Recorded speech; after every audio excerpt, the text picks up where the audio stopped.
Welcome, ladies and gentlemen, to the next edition of Grader'S Notes. That's right, we're back, baby. We're ready to dig in as we always do. We much appreciate, your attendance to the show.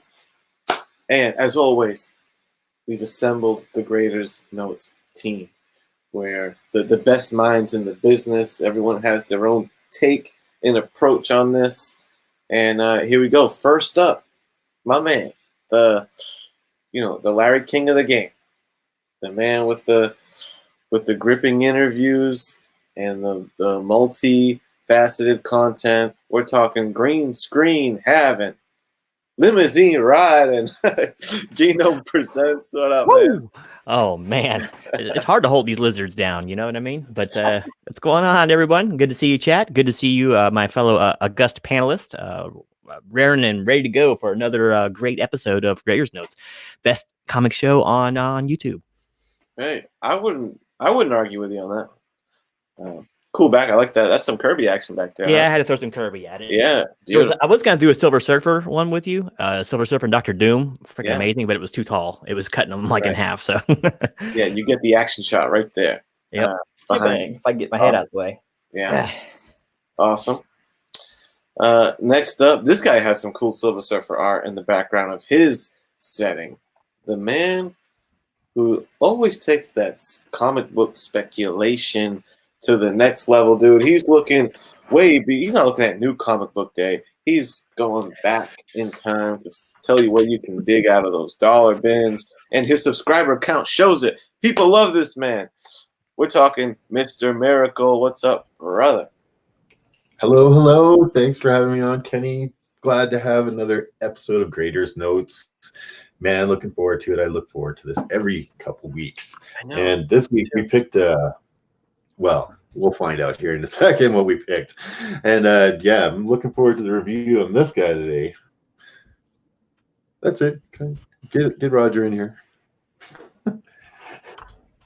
Oh, are we back? I'm back, right? You're back, brother. Okay. Good, thank you. I keep talking. I can fill up this whole couple hours, brother. I'm sure you killed that 10 seconds that I was frozen. Appreciate it. Last but not least, man, maybe the leader of the crew. One of the just most quality humans, not only on this panel but in YouTube. Always like the recipient of a bunch of AOKs, because I think people just can't help but want to show this guy some of that LOVE that he's always pushing out in the community. I'm talking about Roger Metarog. How are you, my friend? Oh, Kenny, I'm doing well. Thank you. I'm totally humbled and honored by your intro. Again, the love of this community, the generosity of this community is really unparalleled. And once again, I am honored to be amongst, what we could call the quarantine quartet now. Q4. Nice. Start throwing it. But let me tell you, I so look forward every 2 weeks to being with these three fine gentlemen, and the best chat in the business, Kenny, as you guys know, is in the Grader'S Notes, is the fifth grader. Yes. So I am raring to go, Kenny. Let's hit it up. Yeah, and I'm glad you mentioned the chat, because like they say, if a tree falls in the forest, does it make a sound? And if four guys get together and talk about comics and there's no chat, does it even matter? I don't think so. So let's shout out the all-important chat, brother. Z Collects. There's sure to be some nonsense coming, brother. Justice for Comics. Great to see you, man. Jeff Schultz. Yes, Biggie, of course, his name is not spelled wrong. It's spelled the way he wants it spelled. 1 M. 2 M's is bullshit, I think he said.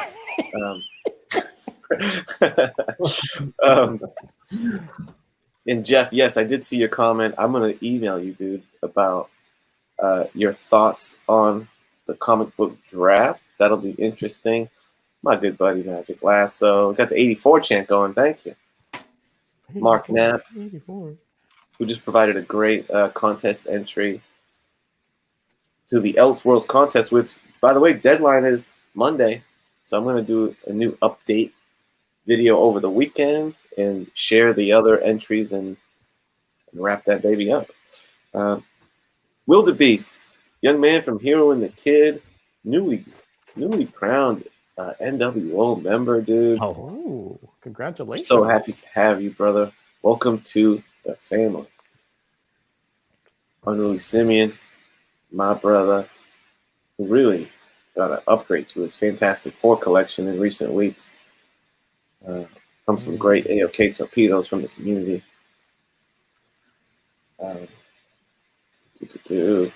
Shit, wow. The chat's rocking and rolling. Comic Mag Musings, who, man, I was just checking out some great comic book unboxings that he does out on location, like in the desert and on trails. In the Sonoran Desert, yeah. Yeah. That's some great content, man. Keep that up, brother. Good stuff, yeah.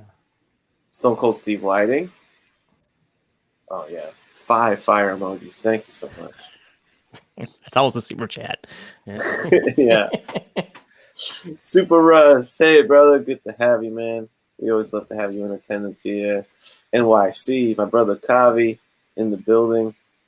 Good to see you, Don Dada. Sorry, this chat's moving a little funky. If I miss somebody, my apologies. I saw Rod the Rican in the house. There he is. Yo, Kingdom Comics. Strong mind in the community. Good to see you in here, man. Look forward to your grades. Great man.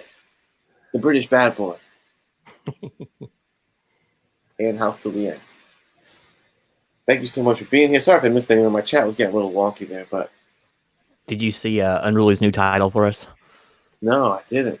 We are the Quarantet. Yep. The Quarantet. He is so great at coining phrases. I tell you, he is the master at that. Yes. Dude is sharp, man. Yeah, man. So this week was an 84 pick. We got, I think, correct me if I'm wrong, is this the first time that we are Grader'S notesing Jack Kirby? Who did the Galactus issue we did? Or the Fantastic Four issue? That was Byrne. Was that Byrne? Yeah. Both those were Byrne. Yeah. Yeah, I think this is our first crack at Kirby here. And it's a written, edited, illustrated, it's a complete Kirby creation, Machine Man #1. So that's what's on the docket today. And I'm sure everyone here knows the drill, but we will be grading on a scale of 1 through 5. The cover, the story, the interior artwork, the concept, and then we'll throw an overall grade on this bad boy. And every round we go, we'll be asking for the chat grade to see where the people fall. So, yeah, that's what we got going on. Shout out to Man Cave Comics, my brother. Yeah. James Gallegos. Great profile pic of that. Okay. I did a lot of yapping here on the front end, so I need to pass the baton over for the cover. Our first pit stop on this journey of just dissecting and grading this book. Why don't I go this way to my man Gino? And Gino, would you like to start us off, man, with your thoughts and your grade on the cover? All right, let's see if this is going to show. Hey, Robert. Do I need to get rid of my green screen? Probably. It's got a little bit of invisibility, but not too bad. Here, I'll just shut it off for a second. Yeah. Give me 1 second. Makes it look like you got holes in the cover. Yeah. Well, this copy basically is a reader copy. Look at this crease down the center of this thing I got, man. Yeah. You didn't mention that when I bought the damn thing. Okay, the cover, Machine Man #1, Jack Kirby.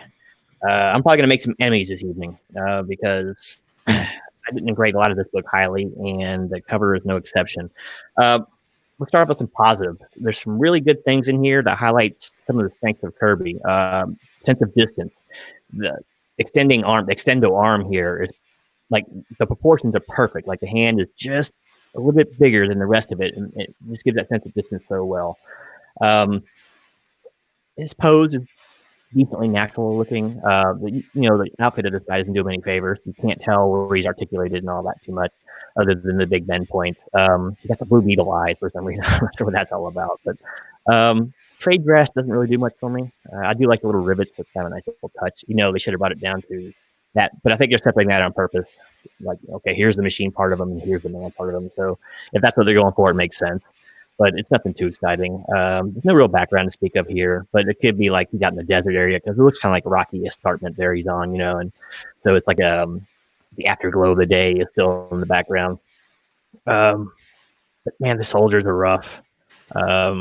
It's like something you see like on GI Joe packages from the '60s and stuff. It just and they got like these like toilet paper roll guns and all that. I don't get it. I do like the inking they did though. These back guys, it kind of covered their faces. That gives them a real sinister look about it. It's kind of a subconscious thing. And obviously he's going into battle because if you look real close, there's some barrels pointed right at him from the foreground here. So, yeah, I don't know. This looks like a cover he probably knocked out in an hour. This is something he could do so fast. And I would think with, someone of his stature, him trying to launch a new property, basically, he would take a little more time for the details in this, but he did the old trip of covering his ears too, because we know about that. The square fingers are still intact. There's no missing it. He did give him a little rounder here, though, in the cover, which is kind of cool. Kind of a funny pose with this back leg right here and all. It's good. And this reeks of a guy who is so good at his craft that it's almost like an arrogance when he draws, and not being demeaning or anything. It's just like, this guy probably never makes an errant stroke. You know what I mean? He doesn't even own an eraser. That's the kind of drawing this reminds me of. So it's just, I don't know. I don't like the design of the guy too much. And it's just kind of funky looking with these soldiers. Their bodies aren't exactly the most soldierific. And I don't know. It just seems under-detailed and kind of a little bit weaker, but I'm going to go ahead and give this a 2. It's not horrible. And it does grab the eye because he pops off this cover. And that's, I guess, one good thing about having that solid yellowish background is the purple really differentiates itself from that. And I really do like this extendo arm bit. This is like a master course in how to do like proportion and distance. So that brings up a notch, but yeah, it doesn't really do too much for me. I'm gonna give it a 2. Ooh. 2.0. I'm gonna take my camera off now. I'm waiting for the hate to roll in here. I don't cut him slack. I don't cut him slack because he's Jack Kirby. I won't care if Stan Lee did this. I don't care if Rob Liefeld did this. I don't care if Jim Lee did it. I don't care what your name is. How's the book look to me? You're not a respecter of persons, GM. No. There it goes. I don't even like you saying Mr. Kirby's name and that other guy's name in the scene. Oh yeah, I'm just saying I'm not a guy that's going to let name influence my score. You know what I mean? Even if I like him. I respect that. I respect on what you're looking at. Oh yeah. You try to come into Grader's notes with a neutral eye. Bit of objectivity. We can pretend sometimes. Yeah. What's up, Rick Hunter? Good to see you, man. But Miracle he's never allowed to score a Mark Farland book again because we know where his objectivity lies. We're going down to Mr. Miracle. Mr. Miracle, what say you on Machine Man #1's cover? So, I personally am a huge Jack Kirby fan, but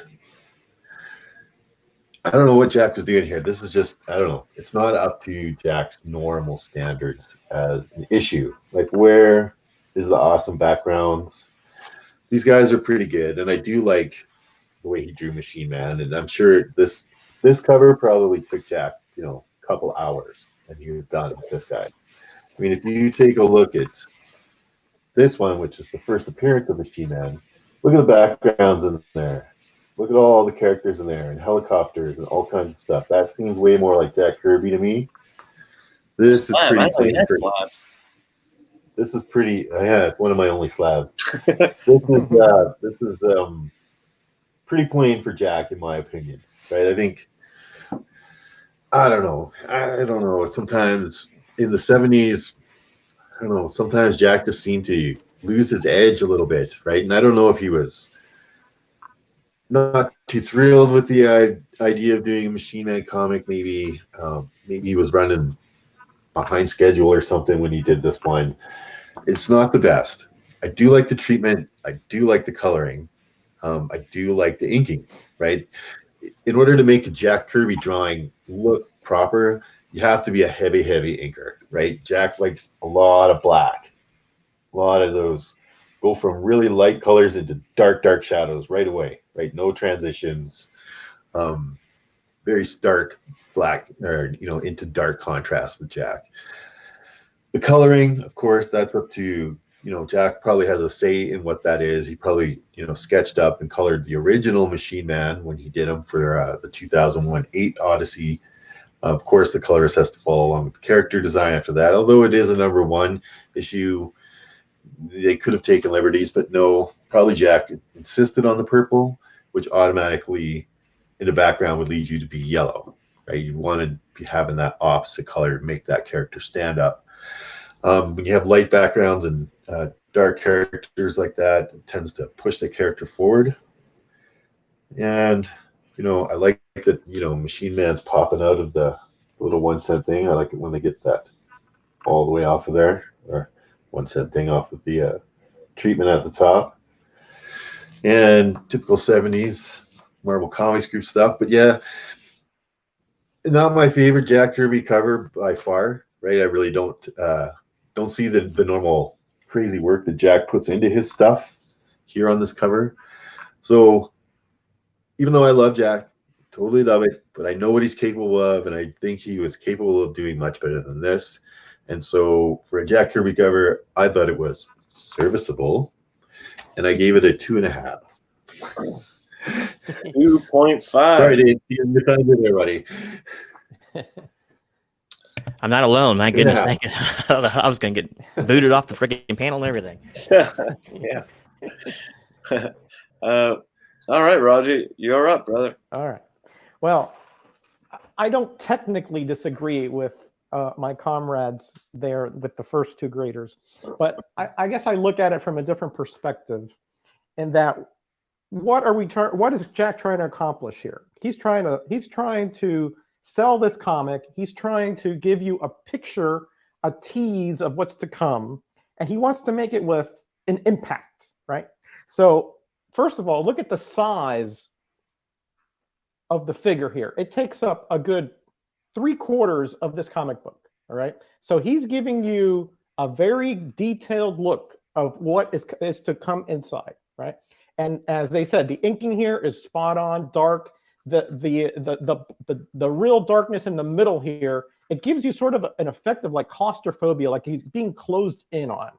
Okay, these soldiers are obviously aggressive. They're not there to sort of say, well, we're just holding them in place. No, they want a piece of him. Okay, because they are starting to strangle, a chokehold on him. And that he gives you that kind of effect here with the shadowing here, and the soldiers, how they are growing in proportion as they grow closer, and the guns here in the foreground tell you that he is essentially surrounded. Okay, so he's painting a picture of the intensity of what's to come inside. I do dig the trade dress here. I think the rivets and the sharp edges on the machine contrasted to the much softer, smaller man, dictating obviously more of a metallic versus more of a softer flesh. And the contrast and the dichotomy there is in the subtitle, The Living Robot. All right. So I think that actually trade dress works for me. Maybe the colors are a little too stark there, but still they work to me. They pop out. They have that little pseudo 3-dimensional effect, which I like. His eyes are again this is one thing I liked about Kirby in his 70s phase, is that almost everything he made looked kind of robotic or metallic.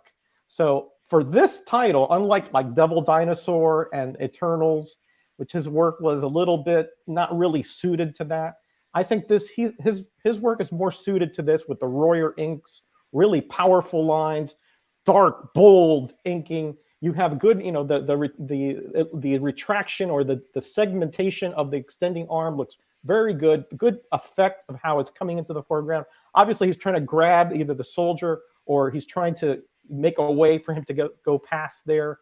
So it gives you a good portent of things to come inside. Yeah, the soldiers are not, really well done, but again, he wants you to focus here, not there. This is just to give you your peripheral vision, the knowledge that he is here in peril. Yeah, and these guns, yeah, they may look toilet paper rollish, but remember they're sonic guns, so they have to have a wider barrel, and that comes later inside. I do like the yellow background. I'm a sucker for that. That gives you half a point right off the top, for me.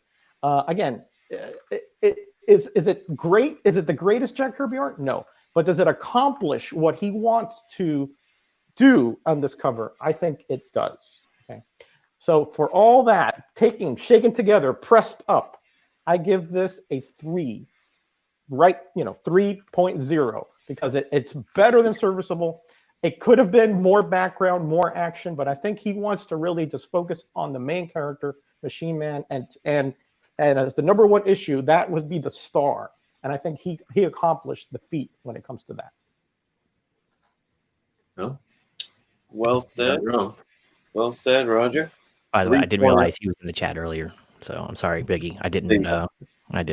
Yeah, announce your presence. I'm sorry, sir. You didn't do the Biggie roll, the Biggie roll? Nice. Nope. I need a theme soundbite. All right, so we got 2, 2.5, 3. We're incrementally going up. Let's see if I buck that trend or drop it down into the dirt even further. Let's see. Here we go. Machine Man #1. I mean, I love when Kirby draws like the big figures. The bigger he can draw a character on the page, just like the more awesome it looks to me. And I think he nailed that image of Machine Man. I don't even really have much to. I will say I'm a little surprised on where such low scores are coming from. I hear that he must have did it quick, which I think you're probably right. And comparing it to himself, where he has really classic, excellent covers, I guess, but you're really grading him on a curve there if you're grading him against himself. But in general, that's a fantastic debut image of a character. It's taken up like the whole page. I love that foreground hand extending out towards the reader. Man, that's a cool cover image. So Machine Man himself is like top marks for me.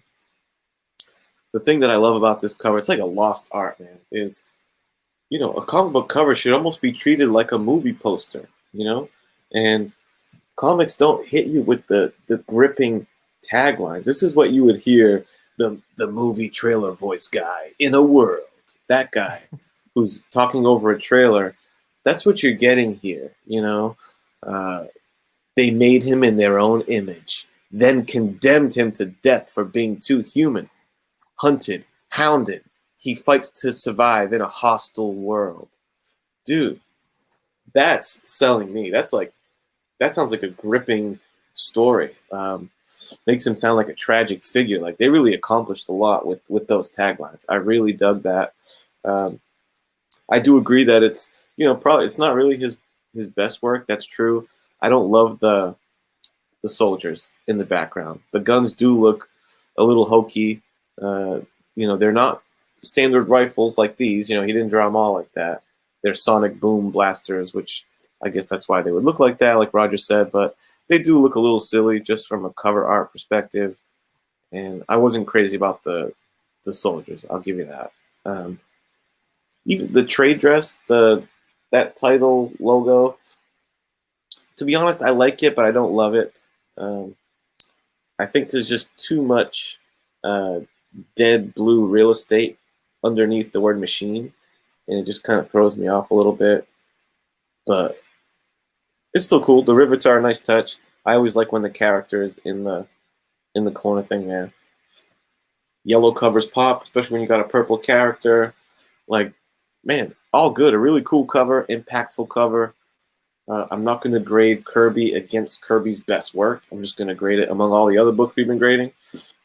And the only really flaw that I'm deducting points for is I like the concept of him being surrounded by soldiers, because it stays in line with what they're telling us with these taglines.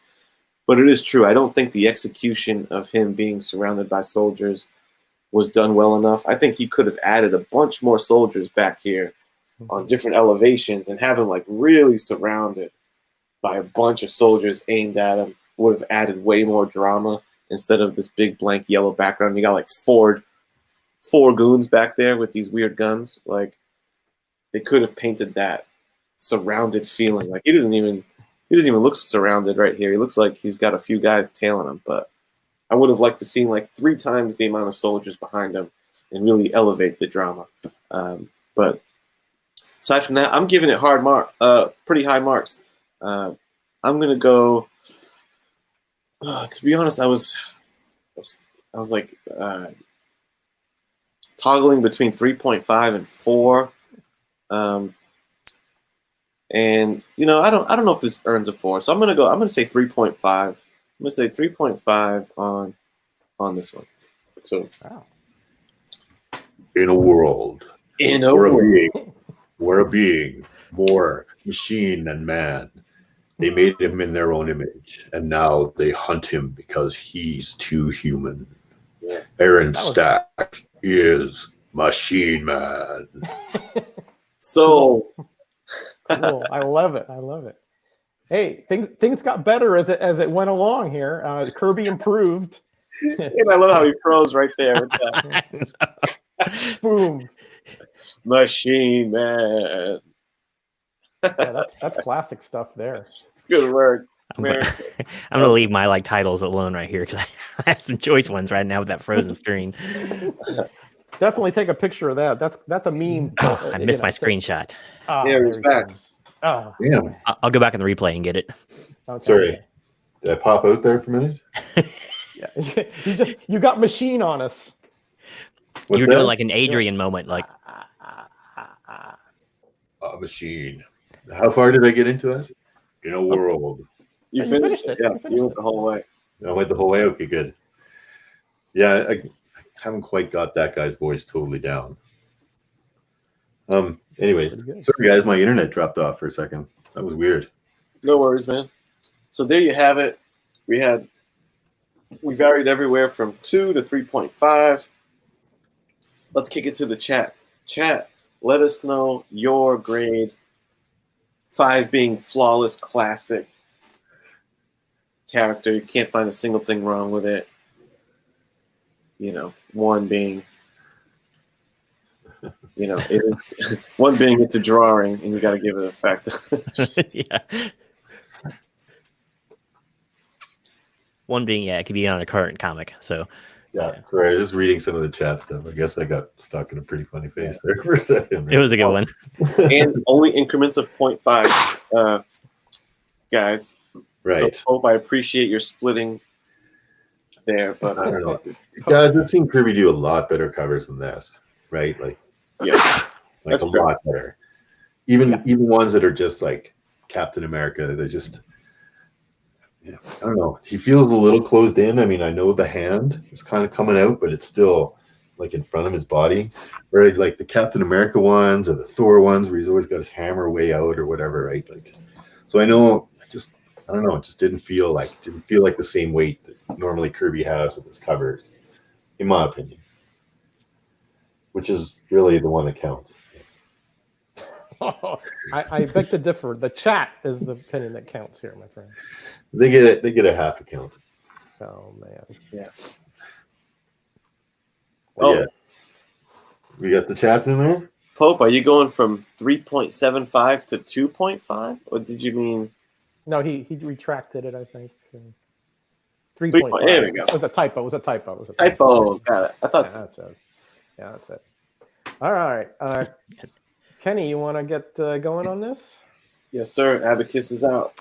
All right. I think I see where they're going, though. All right. Steve, AOK Master himself, 3.5.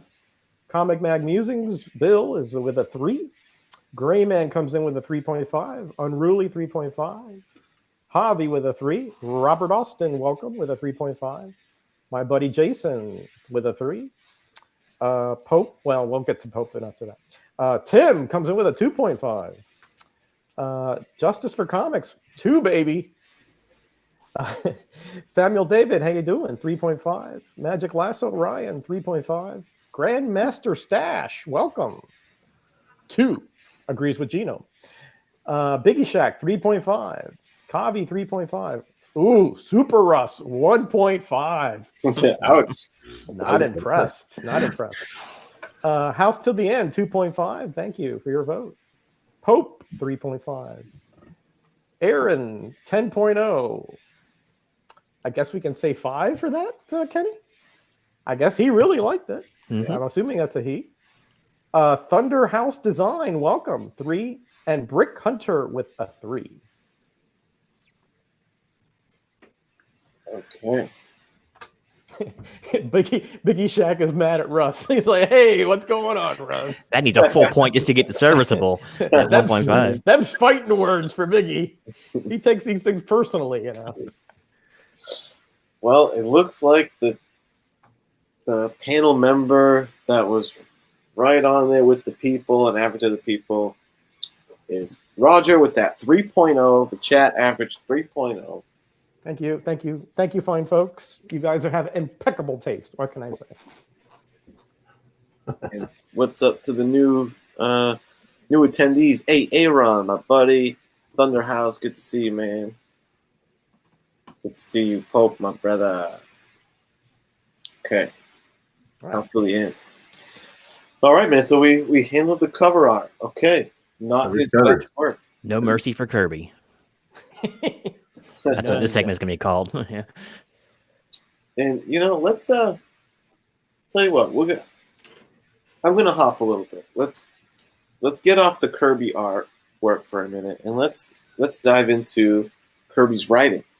This is a Kirby written piece, and let's see how that unfolded with the writing and the storyline of this book. Dave, Mr. Miracle, what say you, man, on writing? Okay, first of all, the writing.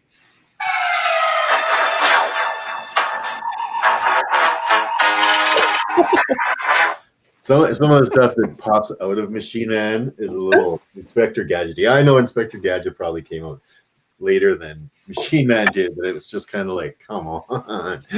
Anyway, love Jack to death. One of the greatest comic book minds, one of the greatest comic book artists of all time, but he really needs a writer to help him. He's the big picture guy. I want to make a story about 4 people with superpowers.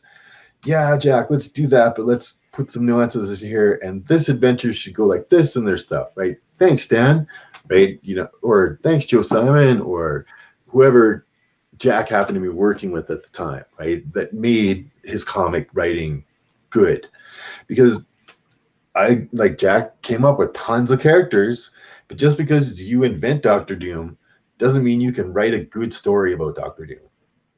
And I really think that Jack needs help to get those good stories out. He's the big picture guy, but he needs somebody to help him with dialogue, with pacing, with editing. Like, it's just like, oh my, some of the stuff in here, like, Jack, don't have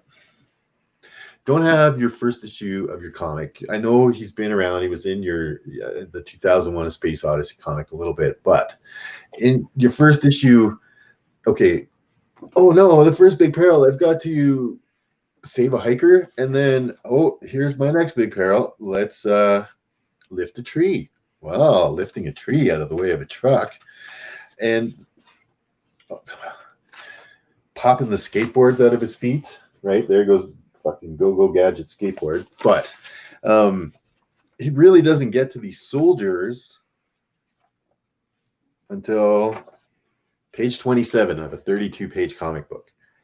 For the most part, he is like just being Captain fucking Good Intentions, walking around. Oh, here's a hiker. Oh, you look like you slipped. I'll save you. Explaining every single little thing I'm doing on the way down. Oh, look at my telescopic arm. Oh, he slipped farther. Oh, I better use my anti-gravity fighting thing that was installed for me by Dr. Furry on the day of this so that I could fly. It would cause some people some stuff. This is like his dialogue on the way down. It's like, yep, yep, yep, yep. Jack, don't make your hero fight a tree. Like, that's the most dangerous thing I've seen in here. Is like the tree in the way of the road. No. he really needed somebody like Joe Simon or Stan Lee to come in here and be like, no, Jack, no. Getting the tree out of the way of the guy is a 2-panel soliloquy in your comic book to kind of show progression of him moving along, not 4 pages and having a dialogue with this guy who's a psychiatrist and, I'm going to psychoanalyze you, Machine Man. I'm not at all kind of weirded out that you're a cyborg, right? Like, he doesn't even mention that kind of thing. He just kind of talks, casually to him about it. It's like the dialogue in here is super wooden, super dated. This comic, I think, would really appeal to guys our age when this comic book came out, right? The guys that love Jack stuff, the 40s and 50s stuff with Captain America and everything like that. And they remember buying those ones when they were a kid, and they're in the comic book shop or the newsstand. Oh, look, a Jack Kirby issue. I used to love him when I was a kid, right? Grabbing that, I think. And they would like this. But one of the problems that Jack had, this book came out in 79, I believe, right? 78. Is Jack just never modernized. He never contemporized. He stayed back in that 40s. The dialogue in here reads like a 40s dialogue. The stuff that, Sheen Man says, hey, kiddies, and, like some of the 60s weird, hippie dialogue that people are talking about and stuff. I mean, this is like almost 1980. Disco is almost over by this point, right? But Jack is still talking like he's back in a 50s comic. Like I said, I love Jack, and he's a genius when it comes to the big picture of things. Let's have a superhero team, and let's put every fucking hero like Captain America and Giant Man and Iron Man and all these guys, and we'll make a big, huge team of them. Good idea, Jack. Let's write some good stories about how these guys interact, right? Oh, well, how do you do that? Well, that's what Stan Lee's here for, right? Like, that's what, Joe Simon was there for when he was writing all those Captain America comics or those love story comics. And and I think he especially lost his touch in this one. This one was really boring. It really, lacked progression, and a lot of this, he got really, really bogged down in first issue-itis, talking about everything that this character did.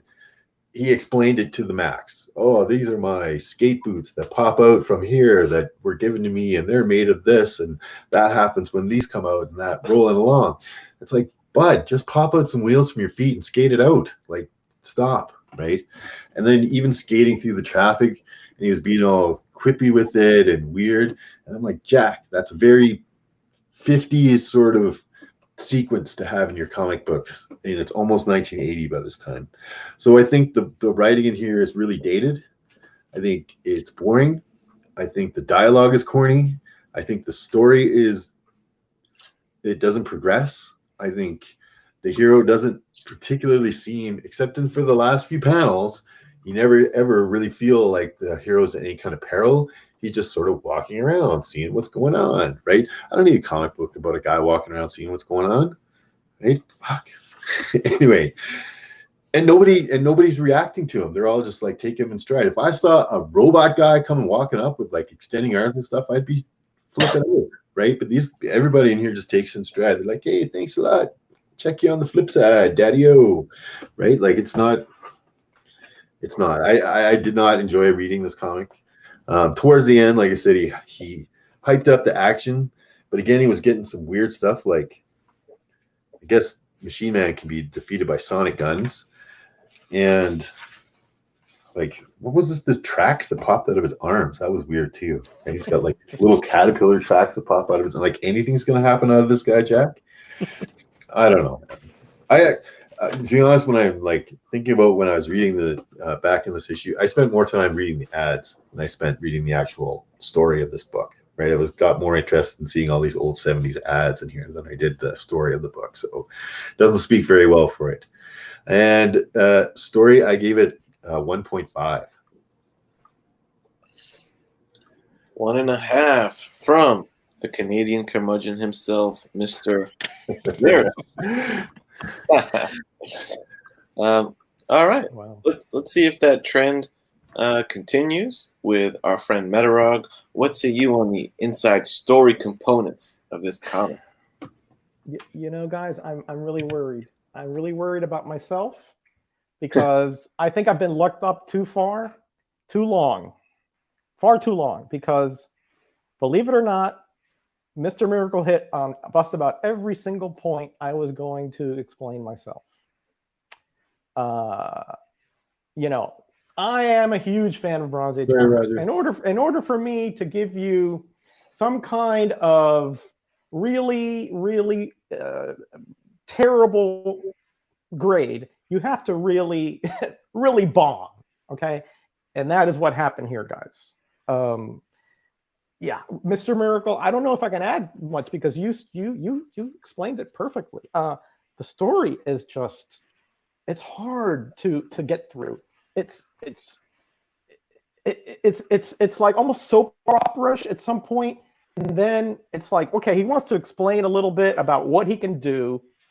All right, so he can fly. Yes, he can extend his arms. So he comes up with scenarios to show that off. Well, okay, like you say, first issue-itis, right, Miracle? And then the transitions here are so clunky, you know? It's like he goes from all of a sudden walking down this mountain to then we get to the conspiracy part, or the antagonist here, which is, you know, the scientist, which is, you know, of course he has a scientific approach and he wants to save his parts for further exploration and experimentation. And then you have the very, very stereotypical iconoclast, evil and vengeful military man, which you can see how Kirby drew him. Very stocky. Let me see if I can find that. Very with an eye patch. You know, look at that right there, right? I mean, this is more the art, but I'm just saying the story concept here. You can tell that this is a guy that, you know, is just his mind is made up. No matter what the argument is, which the scientist is talking to him, and he's just like blowing it off totally.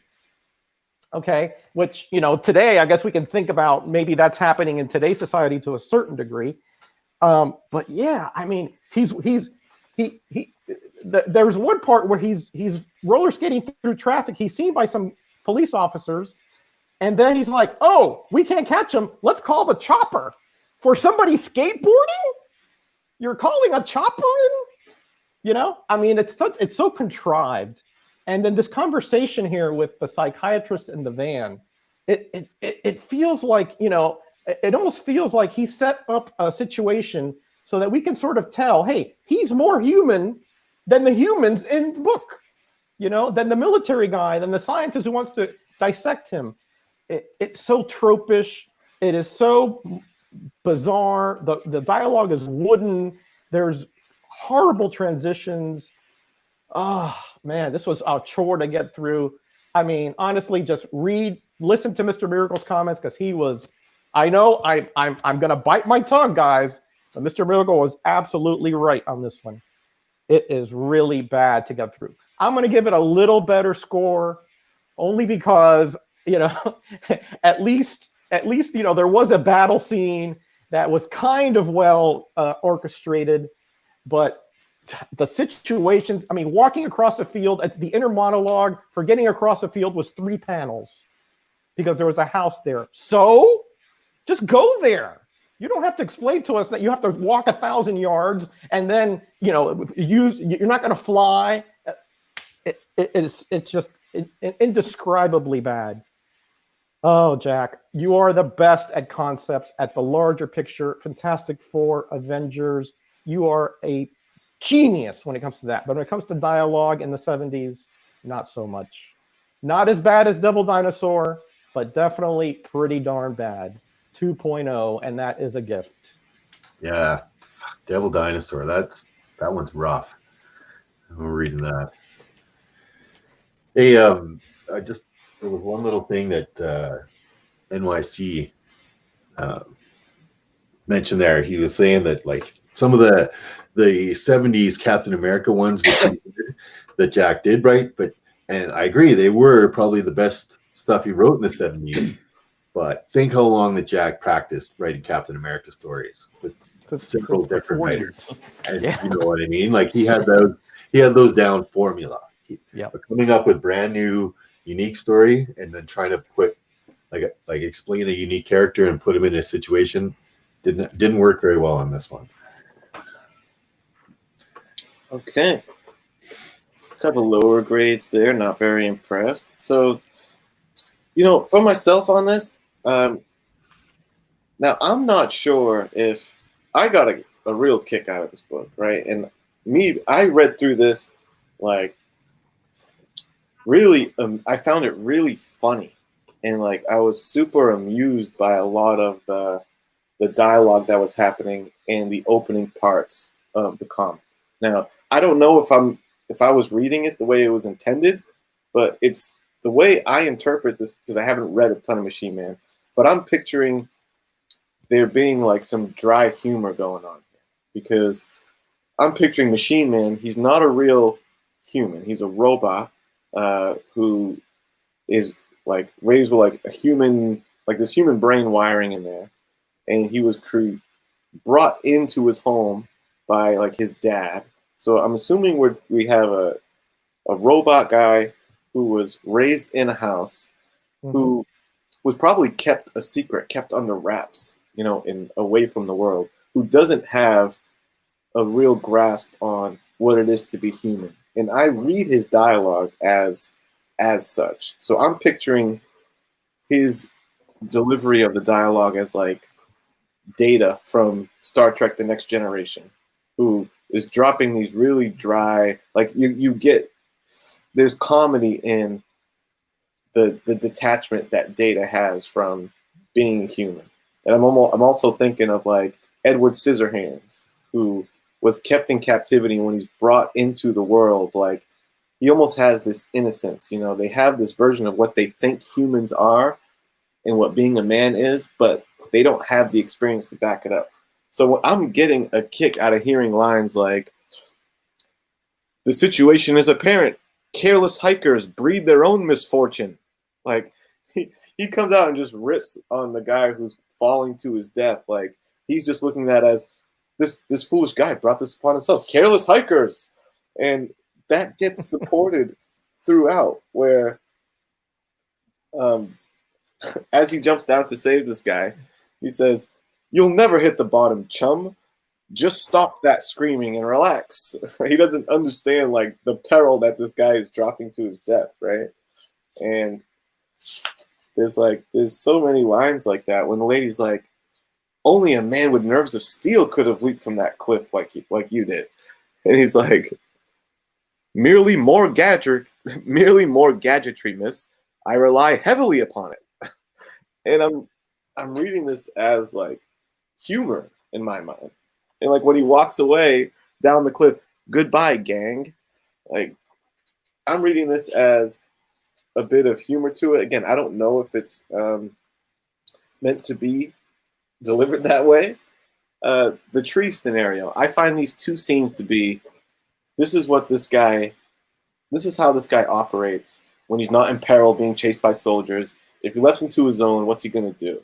He knows he has powers and he wants to try and, be helpful with it. But he doesn't really. The last example I'll give of that is when he's helping the guy move the log who's stuck in the truck. You're very modest for a fellow who can do things like that. And my reasons have little to do with ego. However, I assure you that they're valid and lawful. I just get a kick out of that, of like, I assure you, I'm by the book and lawful. Like, I think he's written to sound wooden and maybe even a childlike naivete, which made me really get a bunch of enjoyment out of those first two scenes. In the setup they have of this guy sitting down with a psychiatrist so if that's the setup for this character, and they tease the next episode is going to get together with this psychiatrist, I would love to see a whole show of this Machine Man sitting behind on a psychiatrist's couch and like get into the inner workings of this guy who's a machine but wants to be a man. Anyway, so that was my overall take on the woodenness, I think, that you could read from the dialogue. And then you get into, the action adventure stuff that you would expect. The government's after this guy. He's a dangerous asset. They've had issues with the other robot versions before him. He's X-51, so there's other X versions that are the government doesn't want on the loose. They're gonna come back and try to get him. Boom, that sounds like a good introduction of conflict to me. And that was my overall take on the book. I agree. There wasn't anything like mind blowing to me as far as the story goes, but I was really amused by those interactions that he had, and I was just picturing this like Data from Next Generation and Edward Scissorhands type of naivete and disconnect, which made me get a kick out of his dialogue. So I ended the book saying this was a good time. This was a funny take on it, whether it was intended or not. That's how I read it, and that's where my head was at and how I enjoyed it. So I gave it a 3. I thought it was good. 3. Gave it a 3. Man, did you compare Machine Man to Edward Scissorhands? Huh? Did you just compare Machine Man to Edward Scissorhands? Yeah. You don't see that? No, I didn't see that. Yeah, I didn't see that. I did. Gino, where you at, brother? Well, I will say this. None of y'all mentioned, this might be more for the concept, but none of y'all mentioned this is actually a first appearance episode or issue, believe it or not. This is actually the first appearance of the venereal disease that Peter Parker gave Mary Jane Watson. If you'll see here in the advertisement, the title says it all. And Mary Jane looking a little consternated over there. So yeah, they should have the censor should have been all over this one. So I was disgusted and appalled when I saw that, and I couldn't totally missed that one. I totally missed that one. Oh, you got one over on us. So also I would love to write to this people. I wonder if they actually answer you still. There's the fan mail place down here. Machine Man's down there, Thousand Oaks, California. Tempted to write a letter and see if I get anything back.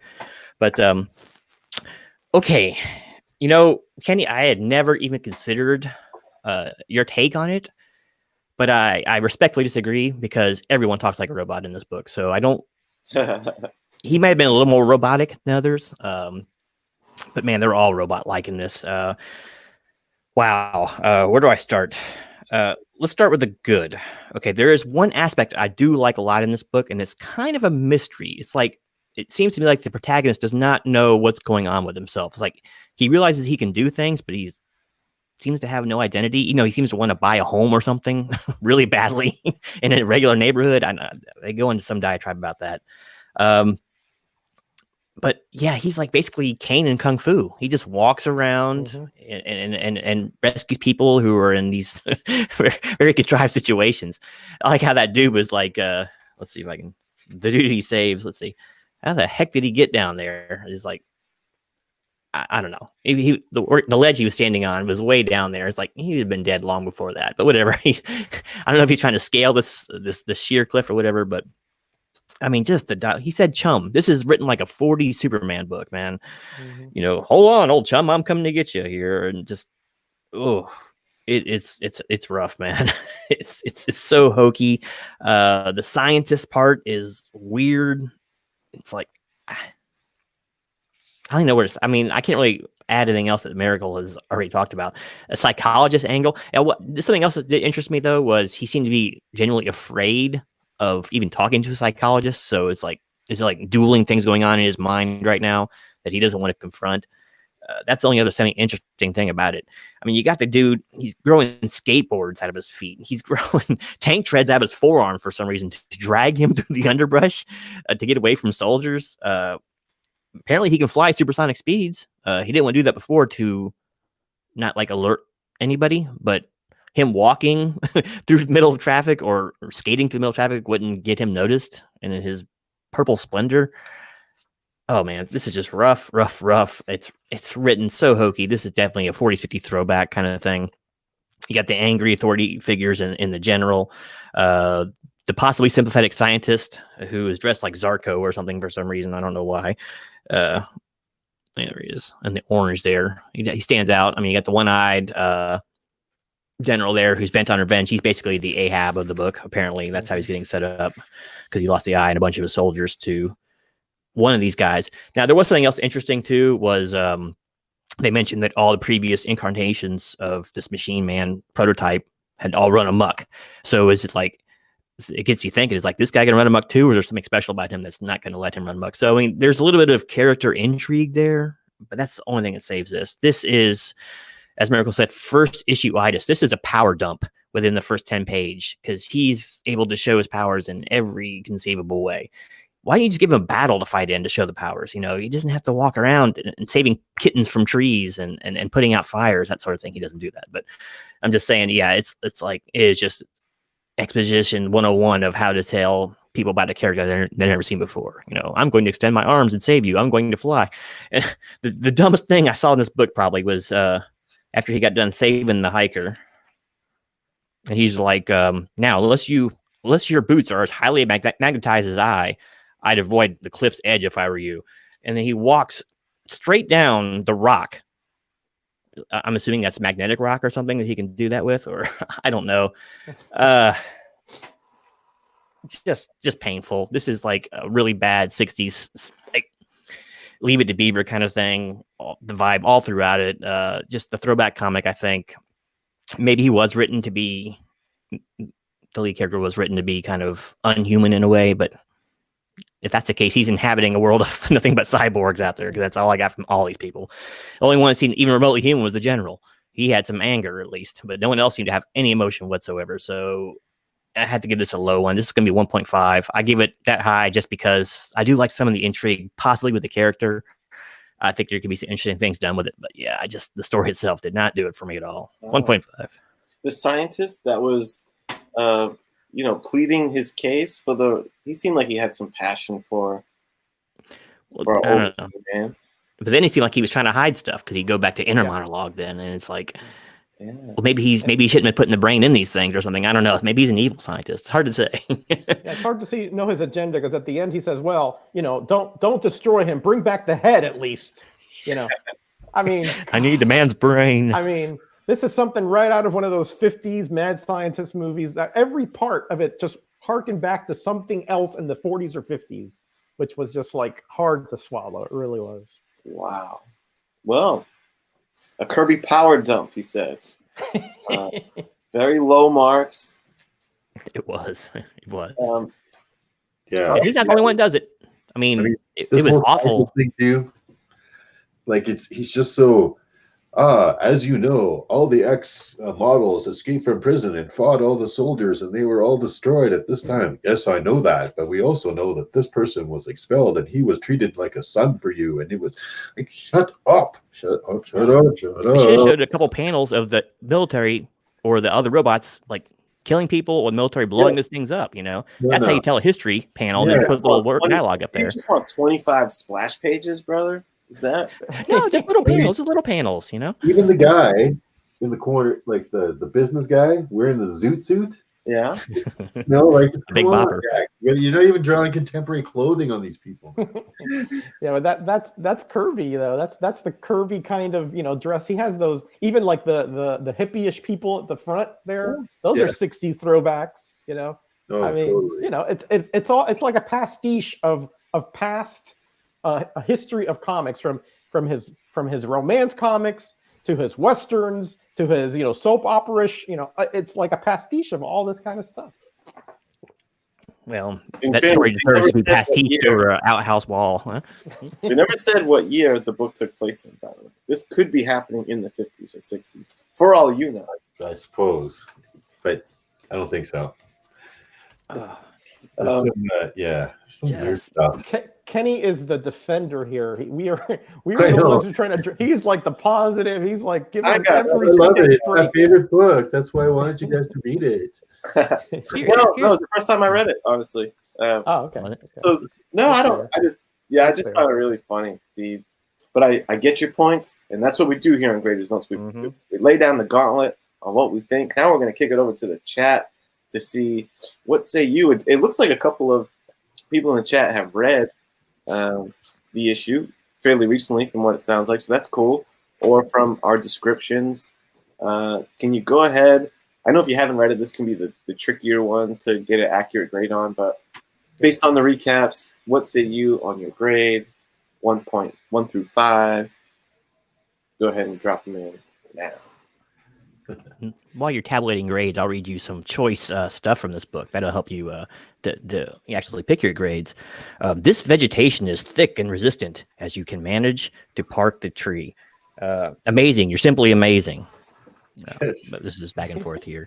Here's some more good stuff here. This is naturally speaking right here. This is the human character. If you'd accept a ride in my van, I'd be pleased to drop you off wherever you wish. Very common speak for people up there in the woods.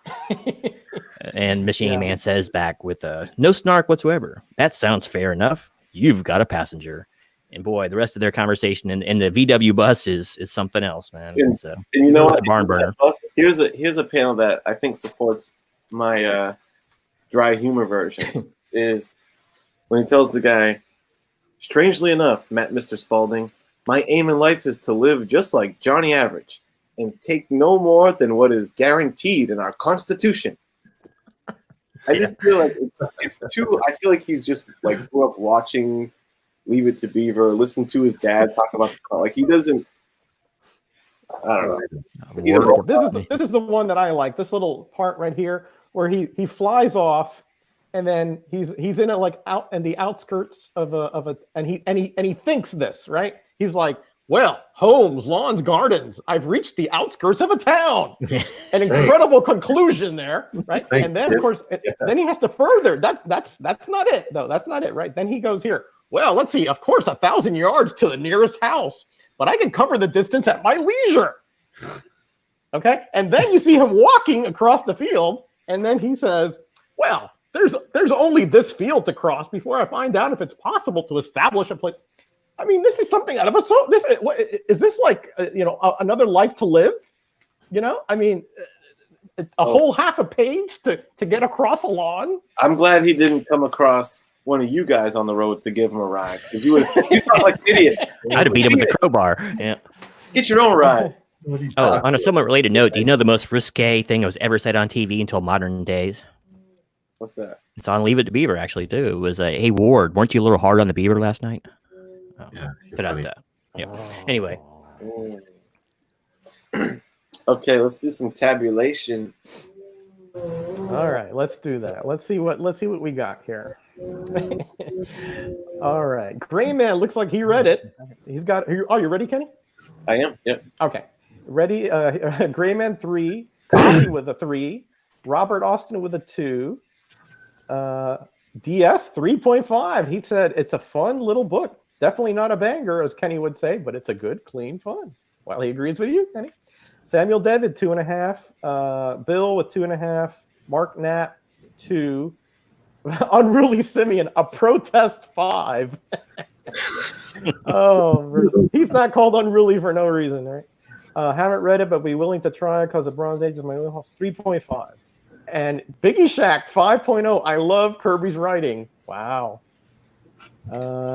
Steve writing 2.5.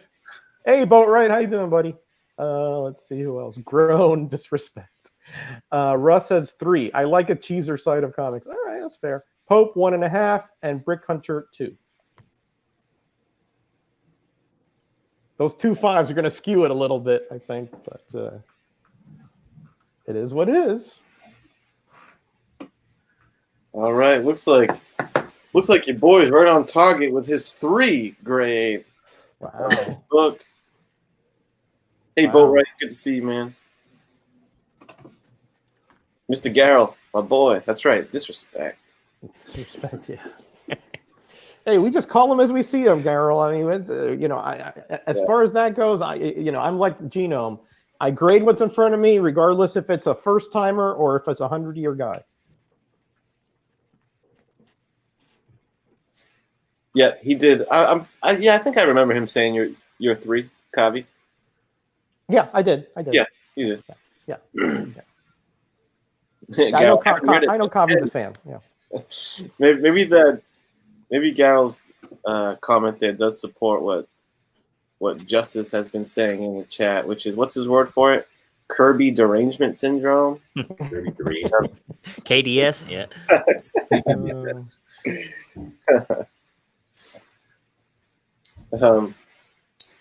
All right, y'all. So we took a break from what Kirby is most known for, I think most adored for, which is his artwork. So we're gonna hop back into the artwork side of this. According to the panel, This is not his best work on the writing, and the cover so far has been the consensus with my panel members. Let's see if they have that same thought with the interior artwork of this book.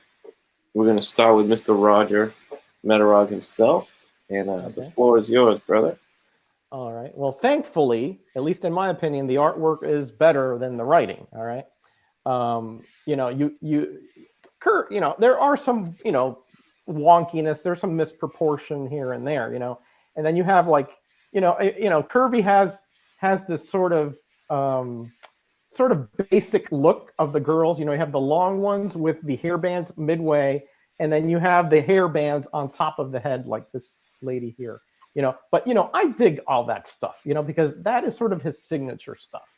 And so I really like that he has a certain prototype of a girl and guys, which we will see later on. But again, you know, I like this layout here, this vertical layout. He has, you know, the like like this escarpment here, or wherever this guy is. I don't know how the heck he got down there. He's rimrock apparently, and and you know, you have, you know, he gives a good sense of the depth of this canyon or this mountainside, whatever it may be. And so I like the layout, the layouts here. And you know, Kirby always has such powerful motion panels. You know, he really can sort of convey the power or the subtlety needed and whichever energy is being exuded. And here, for example, you can tell he leapt off that cliff and he is diving down to rescue this gentleman.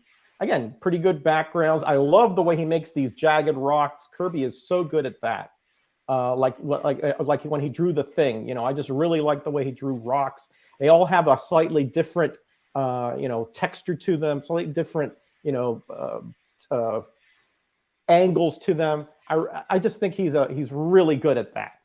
Let me see what else. Some things are a little funky, but like here, him walking down this mountain, like it's weird because, you know, why didn't he just fly down there? He already showed that he could fly. I mean, is this like, again, you're showing off the power here, but it doesn't make a lot of sense. But still, Power dump. Power dump, right? But you know, as far as the art goes, it's just kind of there. There's not a lot of detail there.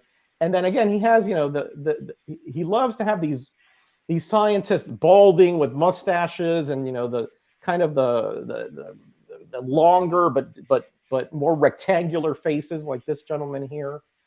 You can sort of tell who he is by the kind of face that you have, because when he shows the general, you sort of show a much more squarish face. You know, here, lush backgrounds here, and that big tree trunk.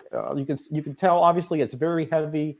You know, again, just well done. I mean, nothing totally amazing, but well done. It displays, you know, how big it is and the position that it was and how he's repositioning it.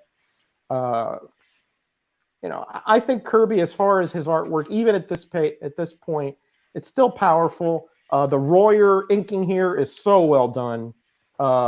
Again, with Kirby, you need this powerful, darker lines because it brings out the mechanical aspects or the craggy rock aspects of what he's drawing. This is a little funky. This one here, that van looks like it's like one of those clown vans. I mean, it looked like to be right on top of each other. Kind of a weird drawing there. I guess I don't know. I guess he wanted to fit it into this panel somehow, and he had to kind of crop it. But over here, it's a little more spaced out, as you can see. So I mean, that's a little funky. And some of his proportions. There's one where his head. Let's see if I can find it.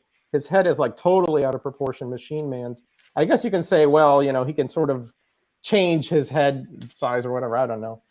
Here, this blurring effect here when he goes supersonic, I think is well done because again, conveying the speed there, it wouldn't be a total focus because it'd be almost a blur to the human eye. So that's great. And again, here we have the general. You know, that he had this kind of villainous face for so many characters in Fantastic Four and his Captain America run in the 70s, you can tell, hey, look at that. There's one big tooth coming across, you know, General Ross, Nick Fury, Doctor Doom, all rolled up into one here. That kind of face, the real, you know, vengeful, I'm going to get him no matter what kind of look that he has. I dig that stuff because, you know, you can tell who the characters are by their facial expressions and their face type, right? Again, it's solid to me. It's not great stuff, not his best stuff, but I think it gets the job done. You know, again, I think you were talking about the tracks when he rolled like a tank under these shrubs. Let me see if I can find that. And that was a little bit odd. Yeah, here it is. Hold on. That's the way he escaped. Let's see if I can find that. Sorry about the dead space here, guys. Where is that?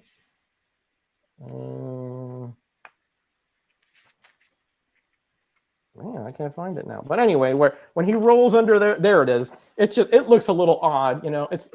It's almost like you know, his whole tricep, it has another mechanism that doesn't seem to fit inside of it. It's just weird, but you know, it's effective. Again, he's trying to convey that this guy has got every kind of gadget that you can think of and more, right? And here's another classic Kirby shouting kind of aspect figure. Classic stuff in Kirby here. Nothing wrong. Again, I maybe a little more detail here and there, but the storytelling elements, the way that he flows the story is not bad. The dialogue is awful, but the action sequences are well done. Again, there's some proportion issues which I had a problem with, so that knocked it down. And again, the transitions were so weird on the story concept that it sort of translated over to the art concept, because it just didn't make sense to a lot of points. You just go from traffic to this some kind of bunker or some kind of base, and all of a sudden everything is already coherent there. But he draws the scenes that are there in a vacuum are well drawn. Just sometimes the transitions are a little funky, and of course the art sort of follows along. But I gave this a 3.5 for the art. There you go. 0.5 from the artwork. All right. Well said. Well said. So, To you, brother. I'll say on the, you know, we're at late 70s Kirby, and I agree. It's not his best work when you compare it to, you know, like 60s. His 60s stuff, man, is really top shelf. And this isn't quite there, so I will definitely acknowledge that. It has a couple of the things that I always expect from a Kirby, but I wish it did more of one of them. So the two things that you always get from a Kirby book is the first page is always a big splash page. Go back to any Kirby book you have from FF, Thor. When you turn that first page, he always delivers a big, cool splash. And I love that about it. That seems like a no-brainer to me. To always do that. And Kirby's pretty reliable with that. I do think his choice of, and there's some, when you go back to some of your like Thor and FF stuff, when you look at the first page that Kirby does on a lot of those books, it's like, damn, fire. I will say this one, what he did with the first Kirby's, you know, splash page trademark, it's okay. It's a little bit of a rehash of the cover, and I don't know, but it's cool. I was hoping for a little more out of that. And then the other thing that I always expect from Kirby, which I think he only does one, which I always dig from a Kirby comic, is the 4-panel page. His artwork looks best when it's just big blown up drawings, because you know how he draws these characters kind of like blocky. There's no thin waif type characters in a Kirby book. Like even a guy like Loki that's in the background of Genome's screen, who's usually kind of drawn as the thin, mischief, angular type of guy. He's like a hulking brute, the way Kirby draws him. I'm going to jump to your screen real quick. Look at that. That's Kirby's Loki, a big fucking buff brute. So he draws all his characters like that. So when you see him in these big block pages, I always thought that it looks good. And like with a lot of artists, the smaller you get, the more it kind of takes away from the art a little bit. But you know, but you still get a decent amount of. I think he works best on low panels like this one. This nice 3-panel page of the troopers getting dispatched. You know, that's a classic Kirby villain if I ever seen one with the big jaw, eye patch. You know, but then a page like this, which, you know, considering this is kind of like the build up to the beginning of the big battle scene, this is where I would have wanted to see that big Kirby 4-panel pages. You know, instead we get a lot of these little panels, and none of them really steal the show on both these pages. And when it's action time, I always feel like you need at least one page to really steal the show on a climactic action moment.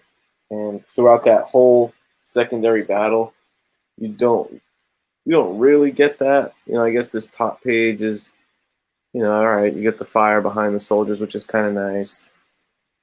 I really dug this page quite a bit when the impact angles the guy's helmet down over his eyes. I just think that's a cool touch. Look at those big Kirby mitts that guy has, those freaking fingers. It's awesome.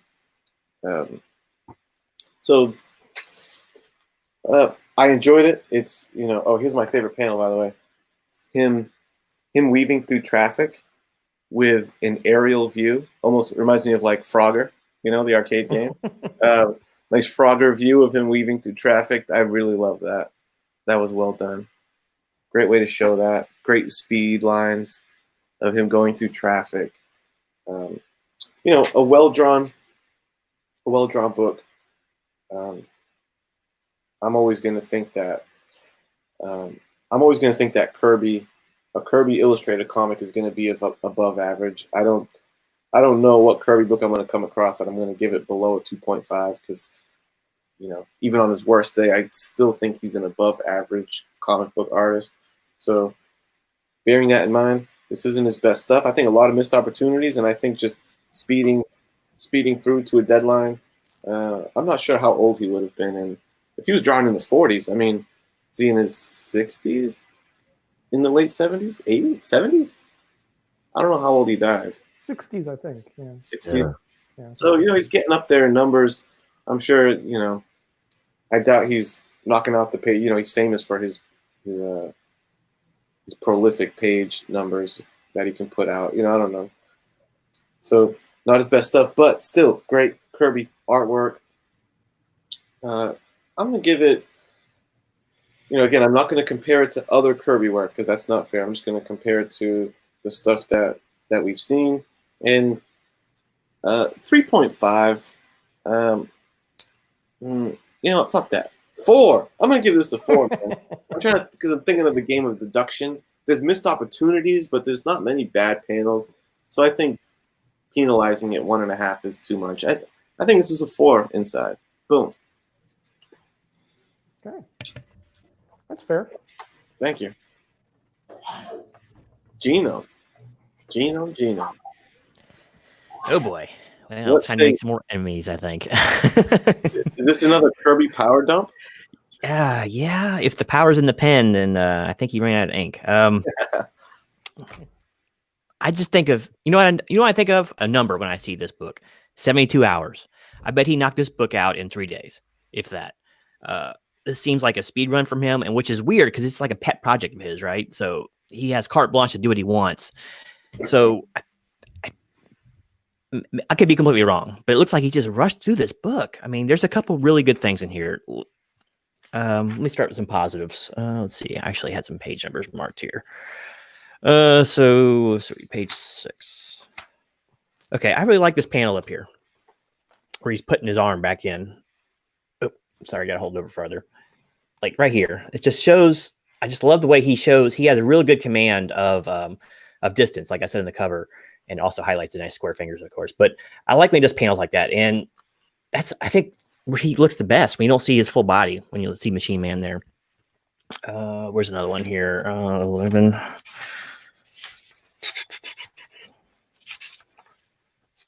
I pass it up.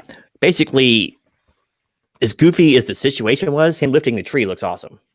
And especially in the first, I didn't mark the first time you saw it, but stuff like that looks really good. I won't do too many of these. Let's see, 14.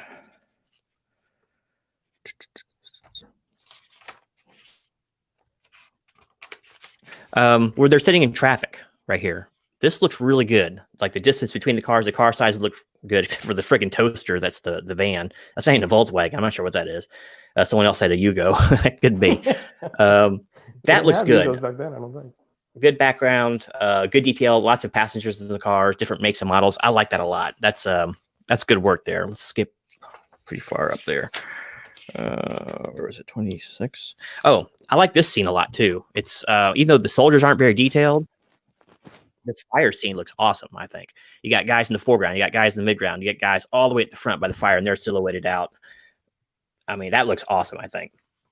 Let's see, 26. I'm saying a lot of awesome, but it gets worse. And just like little things like this panel where he gets shot down there, his contortion's perfect. It's like he got hit in the back with a ray gun or a sonic blast, or whatever. That looks perfect. I like that a lot. Now, for everything else, I thought was just exceptionally weak. I mean, look at this guy. This is the passenger or the psychologist. He looks like Absorbing Man if he got, absorbed granite or something. It's where's the general? Because y'all mentioned the general. I wanted to point him out. He's a peach too. Okay, the general. First off, general. I didn't know this, but he worked for Weyland-Yutani. If you look at his hat there, so aliens reference there. His face right now. If you put lines in orange on him, he's the Thing. If you put metal rivets and gray on him, he's Dr. Doom. It's just, the professor looks this ridiculous, man. What is it? He got like the almost looks like the glasses with a mustache on him, whatever, but it's a little bit high for that. It just he looks like a supervillain, like Zarko or something. Like I'm saying, I don't know. Most of it's just weak. At least there's a lot of good backgrounds in this, but it's just not my cup of tea at all. Oh man, this is my favorite one probably. Second favorite one. Okay. Wolfman, what is that? Is that a woman, man? I don't know what that is, but just look at it. Oh, they look awful. I'm sorry, they just look awful. Oh, on the splash page, look how big his torso is. It's like all of a sudden his hips ate his waist, and then they regurgitated it. Good extension on the arm, but how'd he get his torso so wrong at the very beginning? I don't know. It's just strange. I'm not a huge fan of it. Solid. I've seen worse, of course. I just wasn't crazy about most of the character designs. Oh, I don't like Machine Man's character design at all. He could use a little more definition, not so much body definition, but like he only has like a few gray strips around to delineate like where his delts are and all that. So you might need a little more than that instead of relying on the ink.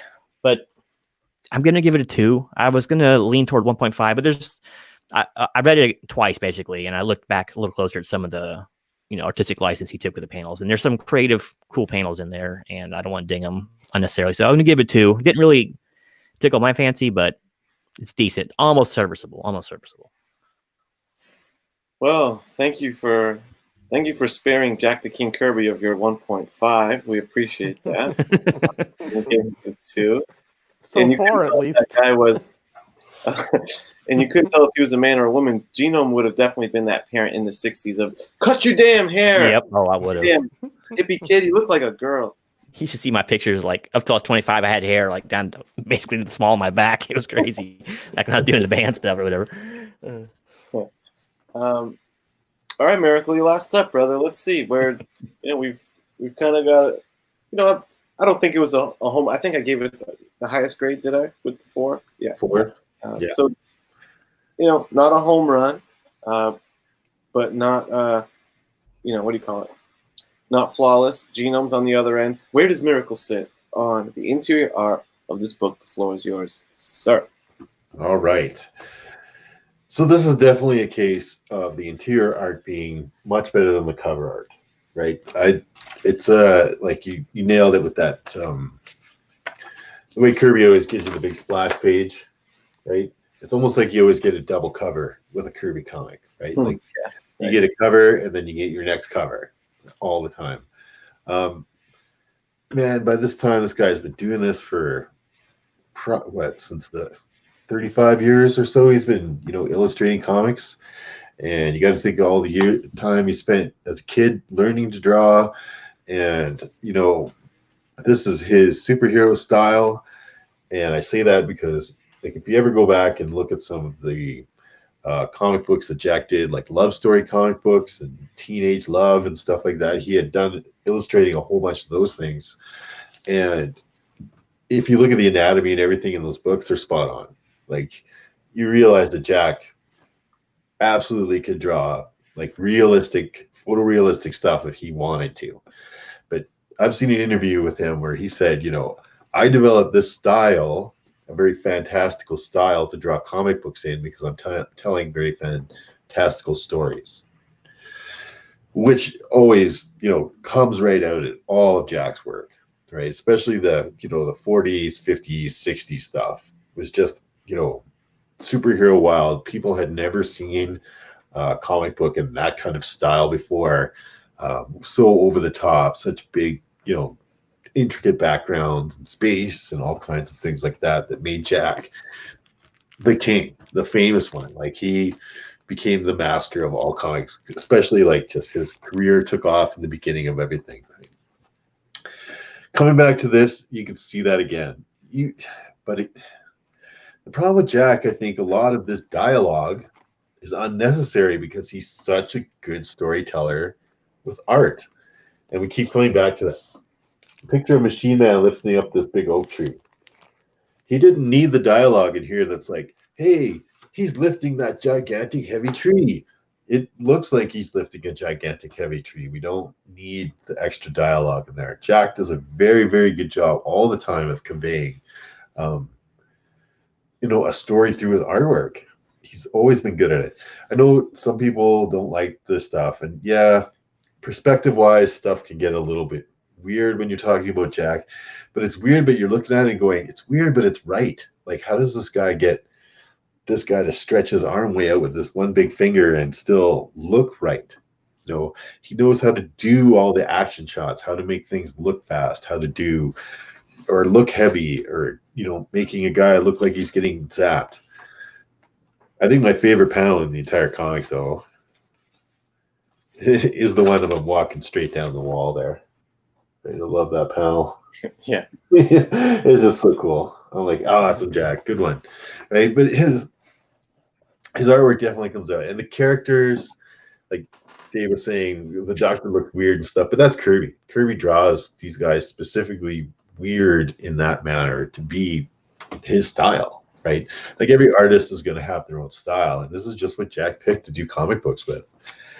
And, it definitely improves 180,000% going into this stuff. I mean, again, there's not some of the great backgrounds that I've seen in other Jack Kirby comics. There's not a lot of the bigger splash pages that seem to be missing out of, like, that he would have on some of this. This one that Kenny was talking about where you're getting zapped, he could have eliminated all of this dialogue about him walking across a field and had a big panel of him being zapped like that, right? Like, that's what I would have. That's like a missed opportunity, I think, like Kenny's kind of talking about, right? This whole thing distracted everybody away from, oh, these are my glasses and I can see 1,000 yards and in the dark and I have, X-ray vision and stuff. No, don't worry about that stuff. That kind of stuff you can develop in a character over a long period of time. You don't need to tell it all in the first issue. And having that would have been a huge classic splash page for Jack Kirby if we had had that as a big splash page. That would have looked awesome, right? And it would have set the whole thing off. And we would have gotten rid of some of this dumb dialogue and started to, pick up the action a lot more. And maybe that was what one of Jack's problems was when it comes to story writing, is that he's so good at storytelling through illustration that maybe he has just a hard time translating that into words. Like, in his mind, he's thinking, I need to make a great big huge oak tree that Machine Man's going to lift up this huge thing, right? And my character's going to say that, but he doesn't need to say that because Jack's so good at translating that into an illustration. Now, the illustrations in this book, like I said, it's not the ultra unrealistic, crazy space stuff that he does in like Silver Surfer comics or Fantastic Four comics in the 60s or even Thor comics and stuff. There's a lot of kind of closed in stuff. Like he's supposed to be outdoors, but there's lots of really, seems like he's crowded in by mountains or trees, sitting inside cars, then we cutting into lab stuff. So we don't get a lot of big open panels until more towards the end, kind of. But even then, it's weird. Oh yeah, let's talk about that little track thing too. This kind of annoyed me when I saw it. Was he takes those caterpillar tracks and crawls out from underneath the brush there. Where is it? So they're popping out of his arm, right? And then you can see the little doorway or whatever where it is on the back of his arm. It looks like they're retracted into his arm, but is it just a stripe? Are they still sticking out? Because I don't know. It was kind of a weird panel that I thought that one. It just looked weird, all in general. But most of his panels are pretty, spot on Kirby. Lots of ray guns, lots of fire, lots of dark shadows, lots of weird stuff, but well done, right? Like great perspectives that Jack comes up with immediately and all of this stuff. So the interior art in this book definitely, was way better than the cover. Head and shoulders above the story. And I ended up giving it a 3.5. 3.5 from Miracle. Bless you, Roger. Thank you. Allergies. No corona, just allergies. Okay, good. It is allergies. Yeah. There you have it. We're gonna kick this one over to the chat. Usually the interior art is an easier one for the chat to, really give an educated guess on, because we've been showing you panels throughout. So why don't you go ahead and pop your grade for interior art. And yeah, and while they do that, let me highlight the those funky glasses that Genome was talking about on the scientist. I love those things, man. Those are awesome. Yeah. Dig those eyebrows. The big flowing Wilford Brimley eyebrows and mustache. Yeah. Now, are the eyebrows on the glasses or on his head? I don't know. Right. That's Wilford Brimley. You got like a Dr. Robotnik vibe. Look at the jaw. Look at that jaw. Look at the jaw line Dr. of that Wiley. guy up in the top. I mean, it's like. Oh yeah, it's Cro-Magnon. It's exactly. It's Neanderthalic. Mm-hmm. If you look toward the top of that panel and the bottom too, look how the antenna whip goes away. Mm-hmm. Like you'll see it's not, or it's there, and then when he leaves, I think it's gone, or it's like it disappears in and out of my book. Yeah. Did everyone have hard copies of this? Yep. We all had it. Yes. See what Genome didn't like about the sort of like the typical or the type of character that he uses is what I really did like, because when it's a Kirby character, by the facial structure, pretty much if he's an antagonist, a protagonist, or if you could tell where he sort of lies in the pecking order, and also by the size that he uses them and how he's going to be recurring. And that's something that when you study Kirby, you see patterns, and that's something that I appreciated, because that he used that kind of open mouth, one big tooth across since the 40s. I just realized that Mr. Hyde makes an appearance in this book too. That's him right there.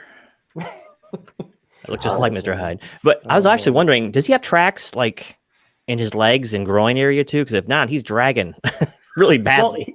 That's right. He said his legs were useless because of the sonic blast. So even if he did have them, he couldn't use them. So maybe he was dragging his hindquarters around. Yeah. And I love the. Be like a plow if he got excited. And I just want to highlight it again, man. I love that panel of that soldier getting blasted. Something about that angle of that helmet, just like really, totally love that. Yeah, and Kirby is really good about. You've seen that panels in Captain America in his 70s or similar. He's really good about conveying the effects of the impact. Yes. Like I said, he's a great visual storyteller. Very visual. I mean, I said the storytelling art here. When I talk about art appropriateness, and when I was talking about what I think is appropriate art, that's what Kirby is. He sort of tailors it toward, like you were talking, Gerald, like Mr. Miracle, about when he had the romance comics and how he had the certain softness, and he had the openness, like in a park, but he still focused in on the lovers. Kirby is a talent when it comes to all different genres, as far as the storytelling elements, not his story writing, but the conveyance of the story through his art was top notch. He shattered my rifle while the rifle's shattering right there in the air in front of the viewer. See, like Neil Adams, he tells a story with his panels, but he don't write in them. You have a whole page of the guy crossing the field or the street, but it doesn't have to say anything. He doesn't have an inner dialogue about what's going on. Like if the guy didn't say he shattered my rifle, I think the reader would have got it just fine. It's overkill. Yeah. Yeah, you gotta cut him a little. Like Neil Adams also didn't come up in the 40s. They must, and he's like really pushing it age-wise here. Yeah, I gotta cut him a little slack. You must be joking me, old chum. All right, Kenny, you ready for the grades, buddy? Yes, sir. All right, here we go. We start with Unruly with a 4. Mastodon, how you doing, Don? 3.5. Russ, 3.5. Robert Austin, 3.5. Thanks for sticking with us, Robert. Brick Hunter, 3.5. Samuel David, 3.5. Mr. Garrow, by my math, I got a 4.5 average in the chat. Well, okay, thank you. We'll take care of it, Garrow. Don't worry. NYC, that's right. He did leave a 4.0. And Big E is going for the big 5.0. I see a pattern. Yes, bribery. Did Kirby send you some panels or something sometime for free? Gray Man's going with a 3.5. Boatwright, 4.9. Can we just give him a 5? And Pope with a 4.5.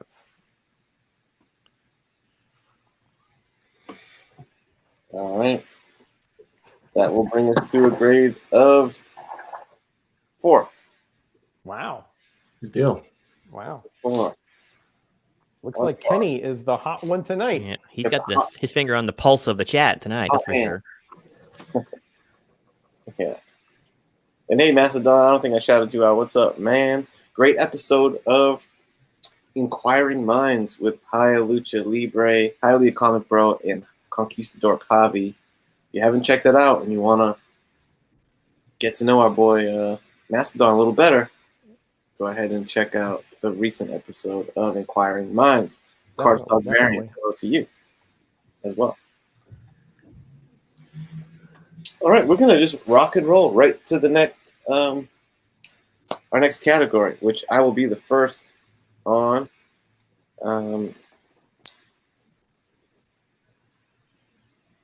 Before we start that, has anyone else noticed you can't get to the channels anymore on the side of the chat? Yeah. What is up with that? I've also noticed when I'm going back and watching live shows, I'm not getting the live chat replay on a lot of them either. So I think stuff's on the fritz right now. I didn't notice. I've seen a few different names in here. I'm not sub to, so. Yeah, me too. I was trying to sub to a few, and it says block or whatever, but it does not let you sub them up. Yeah. So I'm going to you guys. Eventually, I'll get there. Yeah, me too. I'll go through the chat afterwards and make sure I got everybody. Drop them a sub. Yep. Machine concept for Machine Man #1. Concept is our most, ethereal one, and it's more about what did they have in mind? What was the overall idea with the issue? And so we got a #1 issue, so we know we're talking about, at the very least, the overall goal was to try and launch a new character, and launch him on the heels of when I think about it, is kind of like a lost art with modern comics. Like in the past, like a couple decades, it feels like, of how many characters, when you go back to the Silver and Bronze Age, are their first appearances in things like, something like a 2001 AD or a Marvel premiere, Marvel preview, DC Spotlight. I think it's called DC Spotlight, showcase rather. Okay. There's seems to be that any new character creation for the most part, especially heroes, villains a little different because they're never going to get their own title, but heroes, they make a new hero and they just drop their #1 issue and off you go. Where I feel like there's a void for those testing grounds for characters. See if what their reaction is first.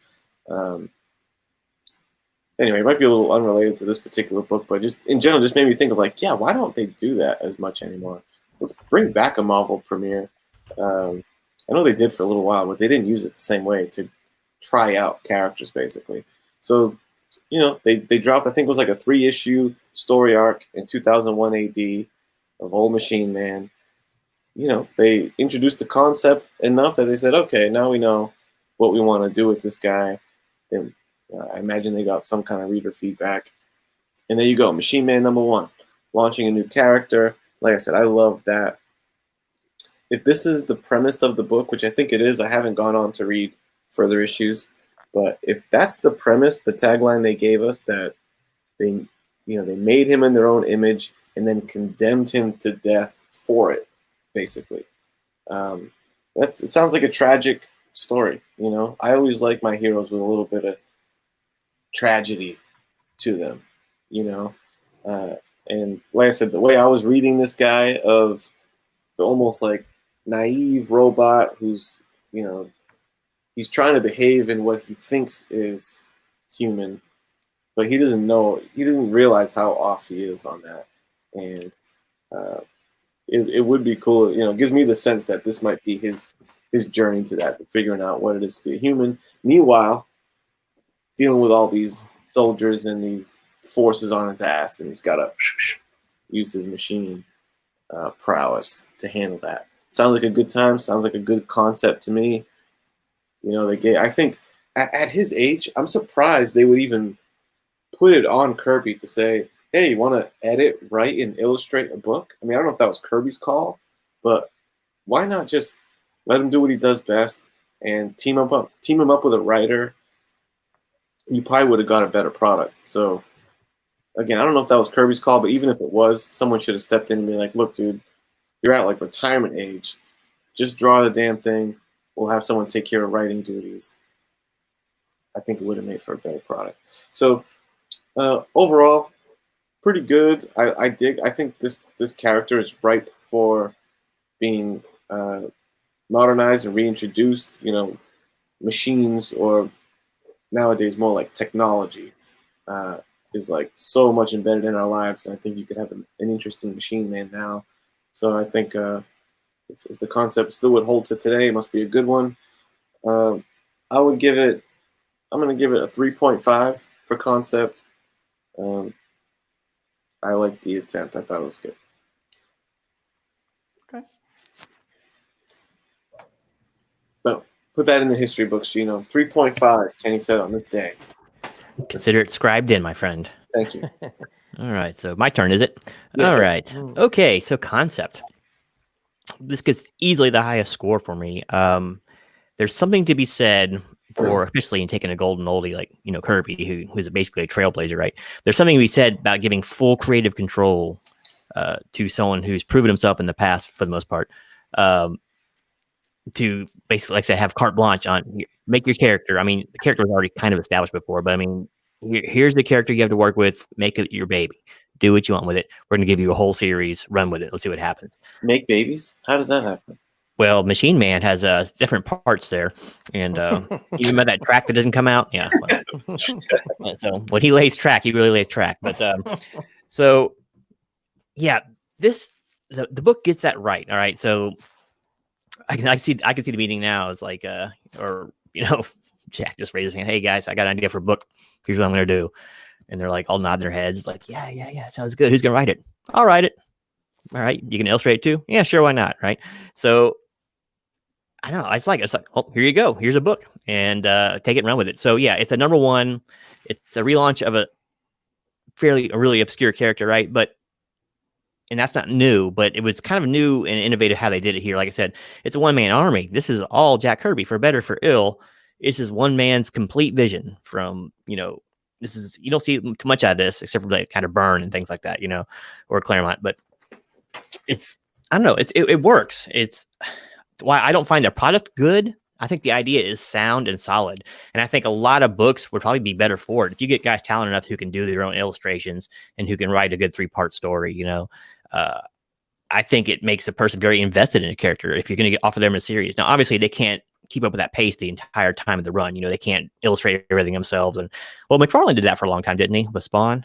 Mm-hmm. How long did he write Spawn too? Because I know it was was it first 20 issues or something like that? It was for a long time. Several was years, it a couple yeah. years? Yeah. So that makes the artist or the person coming up with the idea very invested in the book. And I think that's a really brilliant idea because, hey, I'm going to put out a quality product because if it keeps moving, I'm getting all this money myself instead of having to split it up and stuff, thinking just on a selfish thing. So, I mean, it's not completely innovative, but it is in a way. Like I said, you don't see very few books out there where it's just a solo effort, basically. I know there's inking going on and lettering and all that, but I'm just kind of the main parts here, the art and the writing, what people notice and the cover. So I thought that was strong. I think the actual product was pretty weak or fairly weak anyway. And I didn't find the character too innovative or interesting, but that doesn't detract from, I think, what's a really strong foray into the concept area. So I'm going to go give this a 3.5. I think it was a really good idea.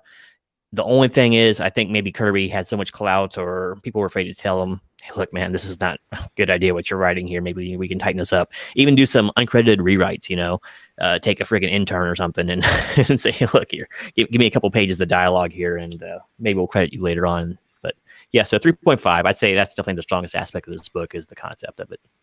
0.5, the Kirby clout. Nice. Kirby clout. You have a very good point there, David. Like, people might have just been afraid to come up and say, hey, Jack, this is not good, right? Like, because he was the king, man. And everybody wanted him to come back to their comic shop or their comic publishing house because he sold comics. Heck yeah. Why don't you expound on that? Sorry. Why don't you expound on that, Miracle, and let us know what you think overall of the concept? Well, I mean, the concept of this book, it's pre-Inspector Gadget. It's pre-RoboCop, right? So he's not ripping off anybody. The idea of having like a cyborg guy is cool, right? Like, and I know Perez put out Cyborg in DC, but he was a different kind of character. I didn't really feel like Cyborg and Machine Man have too much or too close of a character. They're both cyborgs, but that's about the end of it kind of deal. Machine Man is different. I mean, the concept of Machine Man is great.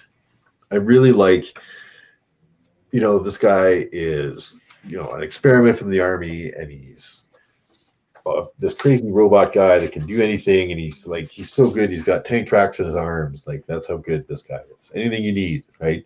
Inspector Gadget style. I don't know how much of, the creator of Inspector Gadget took by reading Machine Man comics. The House of Nightmares is next. Anyways, I was just reading, like, they have the title for number 2, The House of Nightmares. Sounds more interesting than what happened in this book. Anyway, the only problem with the concept of this book was just handing everything over to one guy to do. I think it was, if they had left Kirby King on the art, co-writing, like he's in his zone co-writing with somebody who's really good at writing dialogue, boom, right? Like, it would have been a much better book. If somebody had just written that tight story that moved along well and said, look, Jack, just draw panels for this stuff, right? But I think, like what Dave was saying, there's too much clout, but I think Kirby had a lot of clout in his head too. He wasn't anymore like, you young whippersnappers, you don't know comics. I've been doing this since you were knee-high to a grasshopper, right? Like, he's that guy. And nobody wanted to tell him what to do, and he wasn't willing to listen to anybody, right? Like, Jack was getting up to the age where he's letting all the fruit fall on his trees and then shooting the kids with rock salt when it comes to grab it out of his yard. You know what I mean? He's that old dude. Don't go near old man Kirby's place. Actually, from what I've read, Jack Kirby was a very welcoming and amazing guy. And often fans would come up to his house and knock on the door, and he would bring them in, and his wife would make them lunch and all kinds of stuff. So I'm not saying he was an old crotchety man. I'm saying he may have been a little more crotchety when it came to his wheelhouse. Like, he did not want anybody telling him what's good and what's not good in comics. He's been doing it for a long time. He knows, kind of thing, right? And I've read a lot of stories where Jack really did kind of have that attitude towards the end. Same with Stan Lee before he was getting out of comics. And fair enough, right? Like, if you've been doing a job and you've been called the king now, and you've been doing it for so long, and everybody's expounded all how great you are, it's hard to take criticism, right? It's hard to accept that anybody. Why wouldn't I know? I'm the king. I'm the best, right?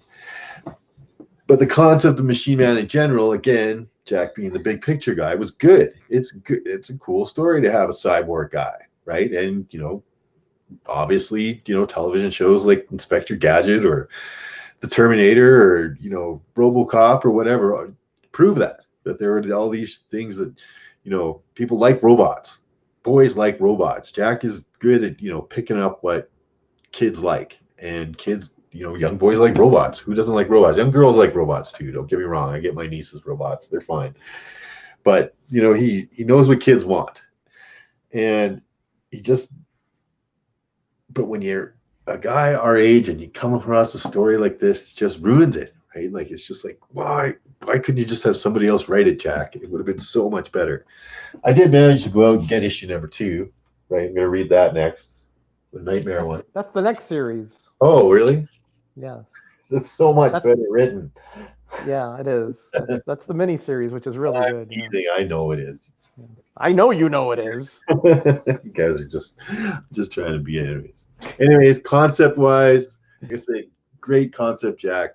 Just poorly executed, and story-wise. Okay, so concept, I gave it a 3.5.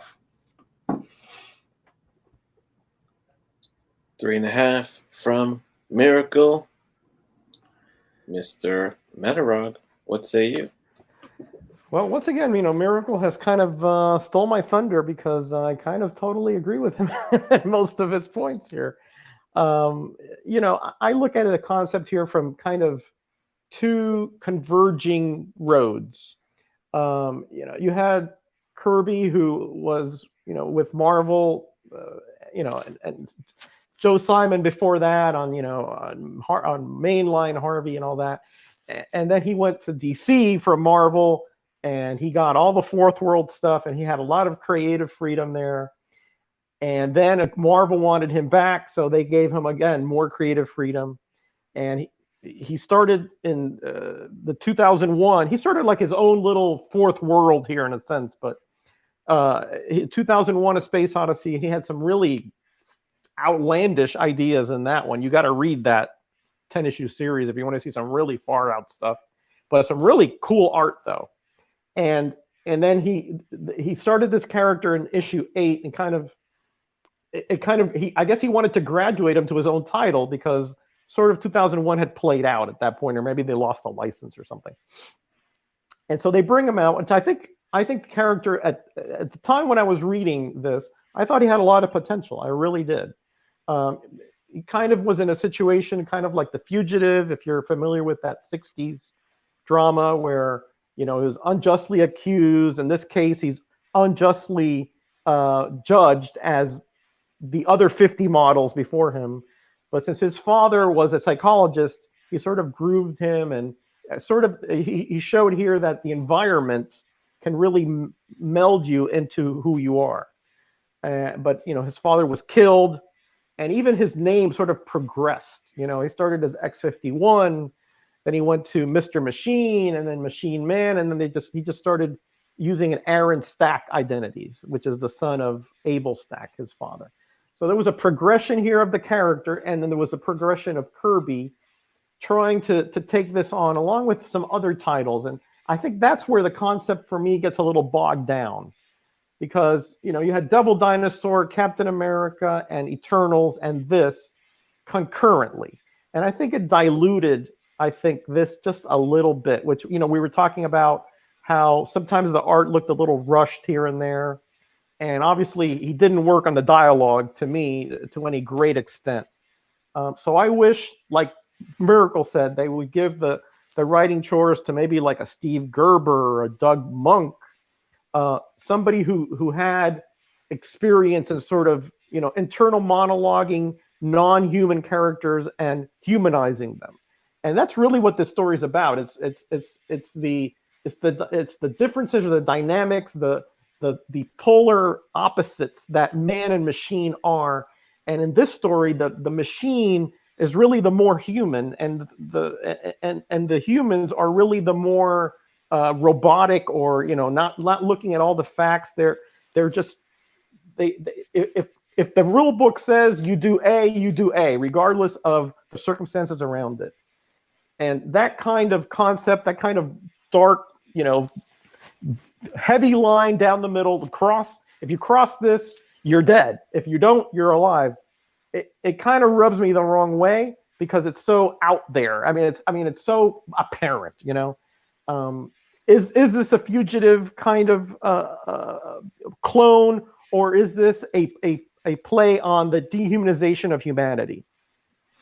I guess that got muddled for me a little bit, But I think if Kirby would have just done the art, and you would have sort of gotten to the angle of how the robot really evolved, not devolved, but evolved based upon his experiences and his encounters with humanity, and how that would changed him into a more three-dimensional character, the concept would have been more solid to me.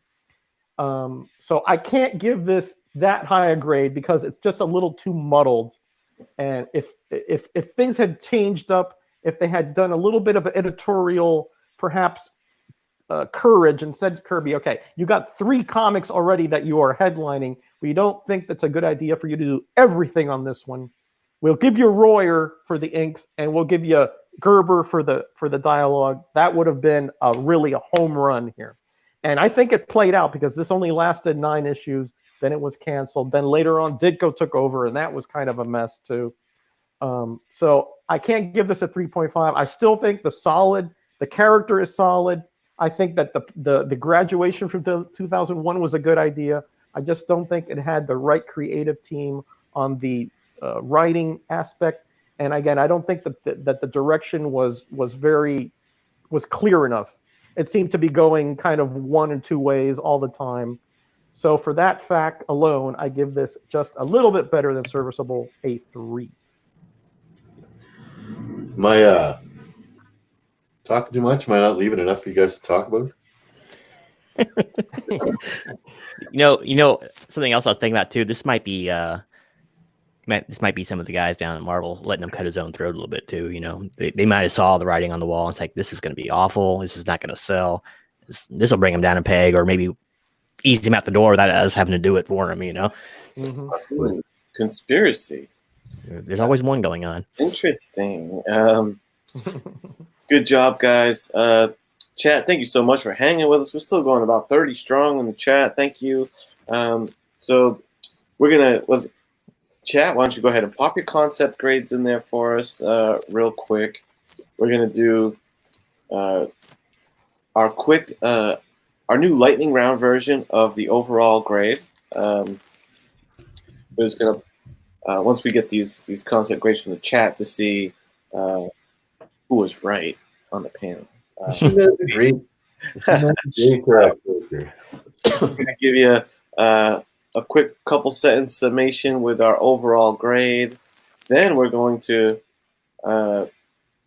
propose 2 books to you, the viewer, to choose. You choose which book we do next. Metarog, it's his choice, so he's going to lay down 2 books for you guys. Mm-hmm. You choose A or B and decide the fate of Grader'S Notes next episode.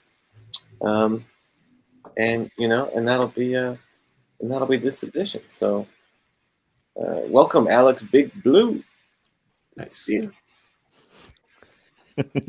brick hunter. Yeah, I love that. See, the mean is still intact now. Brick's a funny guy. No outliers.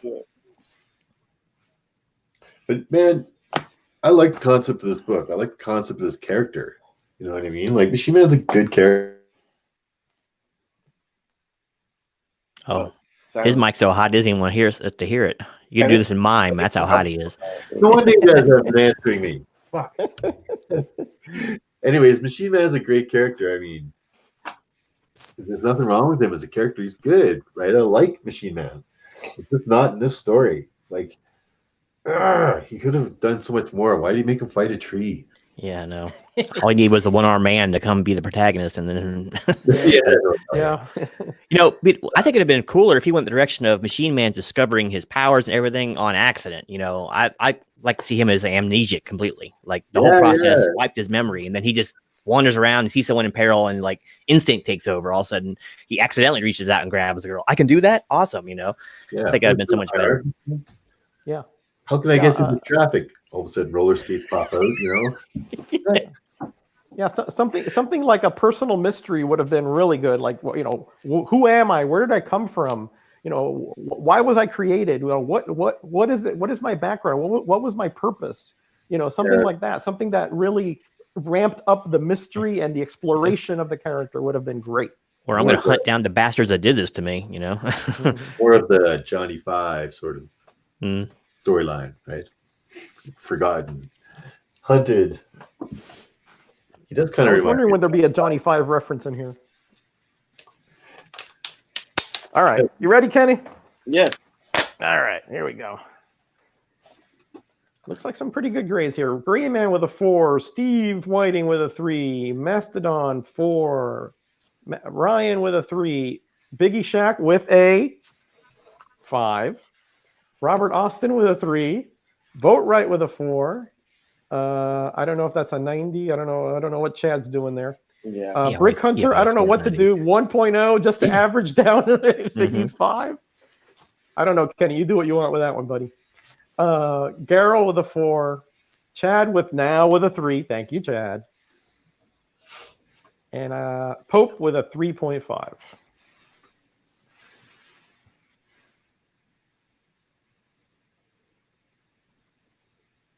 Okay, we get a 3.5 from the chat. Nice. I got one right tonight. You know what else could have helped? A better name. Machine Man just doesn't work. What do you mean? That's a great name. No, something else. So what would you Manborg or something? I don't know, but Manborg. Manbot. I don't know. Sounds like something. That Machine Man? sounds like something you would eat, you know, for lunch. I mean, Manborg. He said, give me a couple Manborg. hours. I can probably think of something a little better. You know, give me a couple hours. Give me a couple. the machinist. I don't know. Just The something. machinist. now he's a day laborer. Call him CNC before CNC was cool. So yeah. Oh, yeah, man. the CNC machine. Oh shit. Oh, Mr. Extendo. I mean, anything. Machine Man. Mr. Extendo. Ex Machina. I'm gonna steal that one first. Oh man, Ex Machina. Yeah, that might be. Do a Machina. All right. So All right. Lightning round. lightning round. Lightning round for the overall. I'm gonna keep it right here in this view here. We're just gonna pop through. If you want to throw a couple sentences in just summation of it and drop your overall grade. Yeah. And we'll rock it like that. So let's end where we started.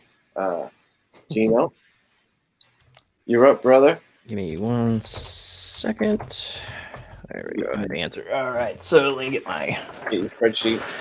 Yeah, all right. So, all right, cover I did not rate highly at all. I gave it a 2. It had some promise and has good perspective angles, but I didn't like anything else about it too much, really.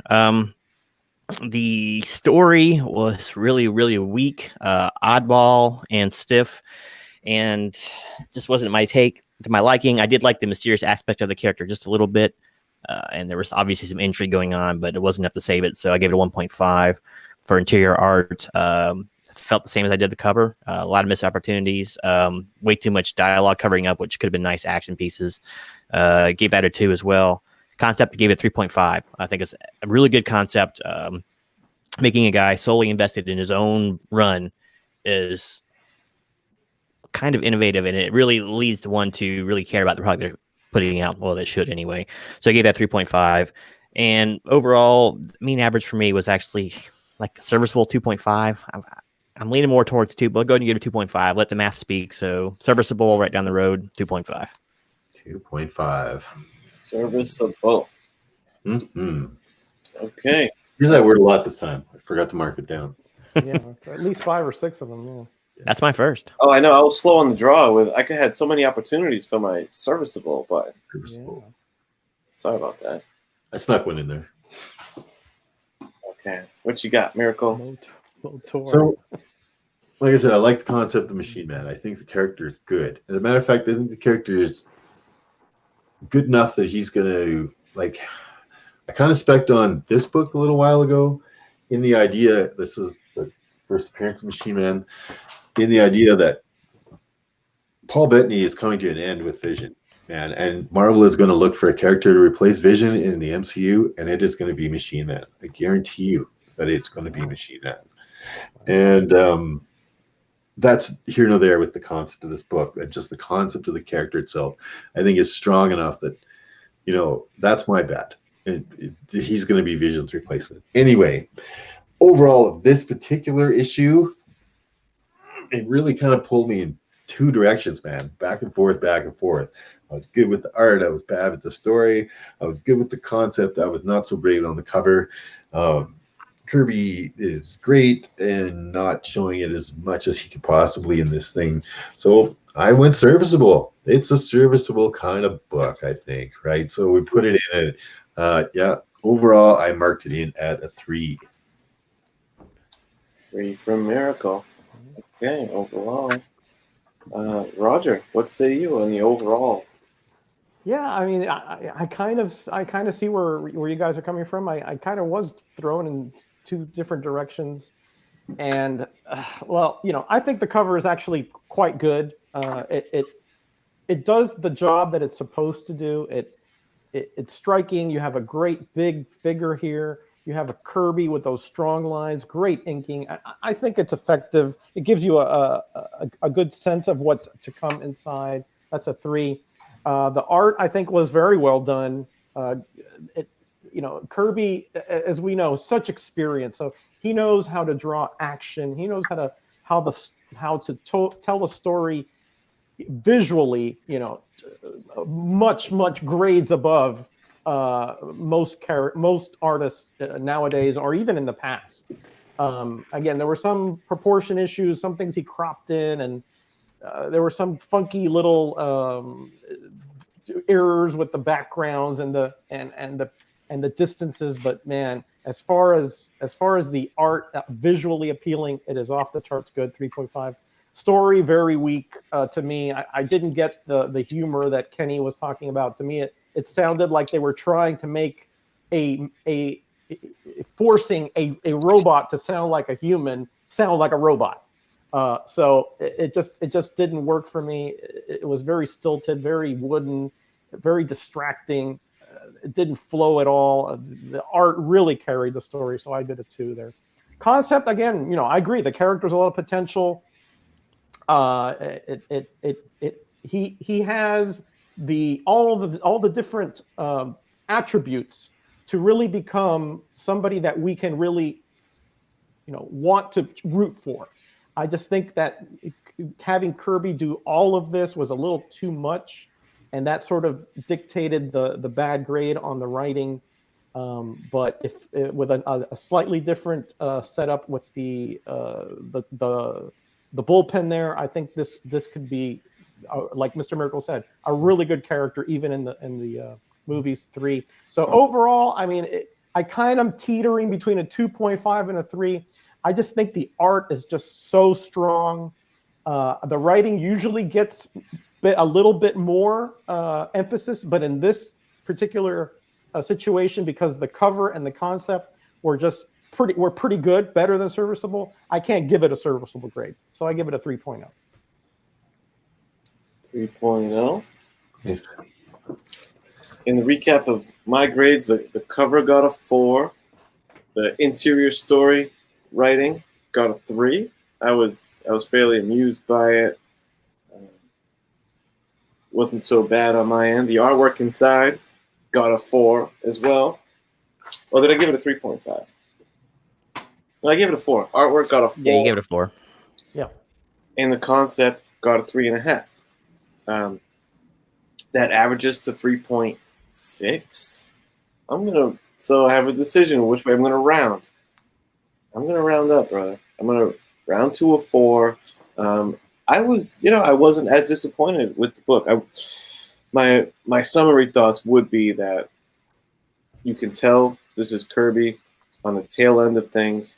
I think it would have benefited from, splitting the duties on this. And you're right, probably on the writing. Granted, I did find some humor in it. I have a feeling that wasn't intended, but it's, I got to give it credit to the way that I personally enjoyed the book as I read it, and that's where my head was at as I was with it. But I do agree. I suspect that wasn't, the case. I'm not sure if he's that clever. So that would mean that, yeah, they probably could have benefited from teaming him with Unintentional humor? What? Oh. Yeah. I don't think he wrote the app copy, though. So, you know what I'm saying? Yeah, I think they could have split some duties. I think we're just getting an older Kirby with high mileage on our boy Kirby. But even high mileage, man, he's still putting out a 4.0 comic. I approve. Pretty good stuff. Nice. Yeah. Nice. So let's get into the next book decision here. What was the chat overall, Gino?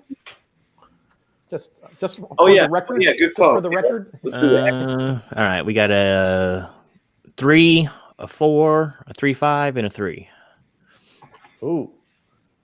Oh, Sounds like a 3.5-ish to me. Yeah, but- that's what it sounds like. Well, it's right in the middle. It's like 3.75, right? It was a 3.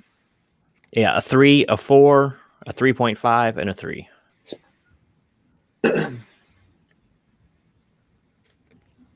That's a chat 3.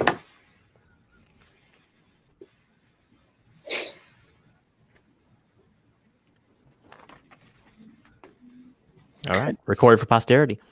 Gino picking out those ads like he did the Well Endowed Man a few episodes back. Well endowed man, yes. What were they trying to push I back then? Ah, Their messaging is a little strange. well, There's like 50 Charles Atlas freaking ads in this thing. Like, oh yeah. It was an ad-heavy book, wasn't it? it really. Yeah. Yeah. There it was, yeah. That guy kicking sand in the face. That was in every other comic. Mhm. back then, There's All some right, nice so stuff for you. Zagnut too. yeah. Let's let these guys go to the next video here. But real quick, I want the chat to see what they want for in the next 2 weeks. Now I had 3, but we narrowed it down to 2. So these are your choices. What if number 1 from I believe 1977. I believe this was written by Roy Thomas with art by Jim Craig and Pablo Marcus, I believe. And then, of course, we have Watchmen, Moore and Gibbons here. Obviously, you guys know all about this, the movie that came out some years back, about, 2009, I think. So we want you to choose. Which one do you want to see us eviscerate in 2 weeks? The What If Spider-Man joined Fantastic Four, or Watchmen #1, which is it's already a deconstruction of sorts, but we will deconstruct it even further. So let us know what you think, and the majority rules here. Ooh, man. Yeah. They're already coming in hot. Wow. Looks like a landslide. Yeah, right. We got a strong what if. Wow. Okay. Well, I think just like Comigories, we don't have to wait for the whole thing to come because we know Yeah, wow, they're really pulling. that is the winner. Freaking if. There it is. All right. So Rayman's the one guy. Rayman's the DC fan there. Yeah, the DC Brit. How All right, fun! so How fun would this it have been to write for What If, man? You can do anything you want, man. Anything. I actually did write my own what ifs back then because it was just so much fun, you know. But I did sort of an amalgamate. I did a DC Marvel amalgam before it was amalgam what ifs, you know. So Look at Grader. What if you ignored all these bozos and did watch it? yeah, exactly. Yeah. What if the Legion of Superheroes took on the X-Men in the battle world, you know, et cetera, things like that, you know. So anyway, so in 2 weeks on my channel, we will hopefully get to this. There is I believe a True Believers or a reprint, a facsimile of this. So Genome, I don't know. Miracle, you have it. Kenny, do you have one of these? I don't, no. Okay. But I'd like to own one, so I'll look forward to buying it. Okay. It's cheap. I don't think it's expensive. Yeah, I don't think it's expensive. So, but it is the first What If comic because there is a second series #1 too. But it's the first series #1. Do not get the second series because that's a whole nother storyline. You know, Carsock's probably right about saying save Watchmen for a special occasion, because I feel like that is a tricky book to like lightning round through. Right? There's a lot. Either way. And you almost have to do the whole thing. You know what I mean? You almost have to do that might have to be some special, you know, some special multi-part episodes there. Exactly. Yeah. Cool. So there it is. What If #1 will be the next one. So go out there and read your digital copies, get your reprint, chat, and catch us on Metarog's channel in 2 weeks. And one quick thing about Machine Man before we get off of it. Sure. This whole page here with Machine Man Mail. I know. And it's like an address in California, so it's not like the Marvel Studios or Marvel Publishers. So what? Machine Man had his own mailbox? It might have been Kirby. Might have been Kirby. You think it was Kirby? Yeah. Because I know Kirby lived in California. Do you think he was trying to get his own mail for Machine Man? That's crazy. Yeah, that might have been part of his deal with Marvel. Hey, I want to answer the mail myself. Yeah. That is pretty cool, actually. I'm going to write that address a letter, see what happens. That's what I'm saying. Like I said earlier, I was like, I'm going to write and see if they reply. Is Roz still alive? I'll send it postage due. No, I don't think so. I don't think so. She would be mighty old by now. No, I think his wife passed. And he passed in like early 90s, didn't he? Yeah, in the 90s. Yeah. So as far as wrap up time, ladies and gentlemen, thank you so much, chat, for hanging out with us. Great chat, great solid viewership the whole way through. Really cool, really appreciate it. We're just gonna run the gambit and let people know what's coming up next. I will start real quick to let you know that I got a video that's I just got to click to make it public, and it's the preview items of the auction that I'll be doing on Saturday. Myself, First Edition Comics, and the Geek Aficionado. Nice. Man, First Edition is so stacked with books. Are you looking for a chance to get a Hulk 102? Are you looking for a chance for the Submariner Iron Man #1 shot? First appearance of Iron Fist? The list goes on and on. Runs of Sergeant Rock. And I'm busting out stuff that's no slouch. Anyway, this Saturday, 8 p.m., come hang out. There's giveaways going on. It'll just be a good time. So that's what I have on the agenda. And of course, Mega Power Hour tomorrow night. Lost everybody again. Oh, you're back.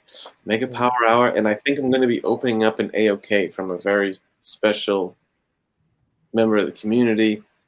Stay tuned for that. And yeah, that's that. Mr. Genome, what's upcoming on your channel, sir?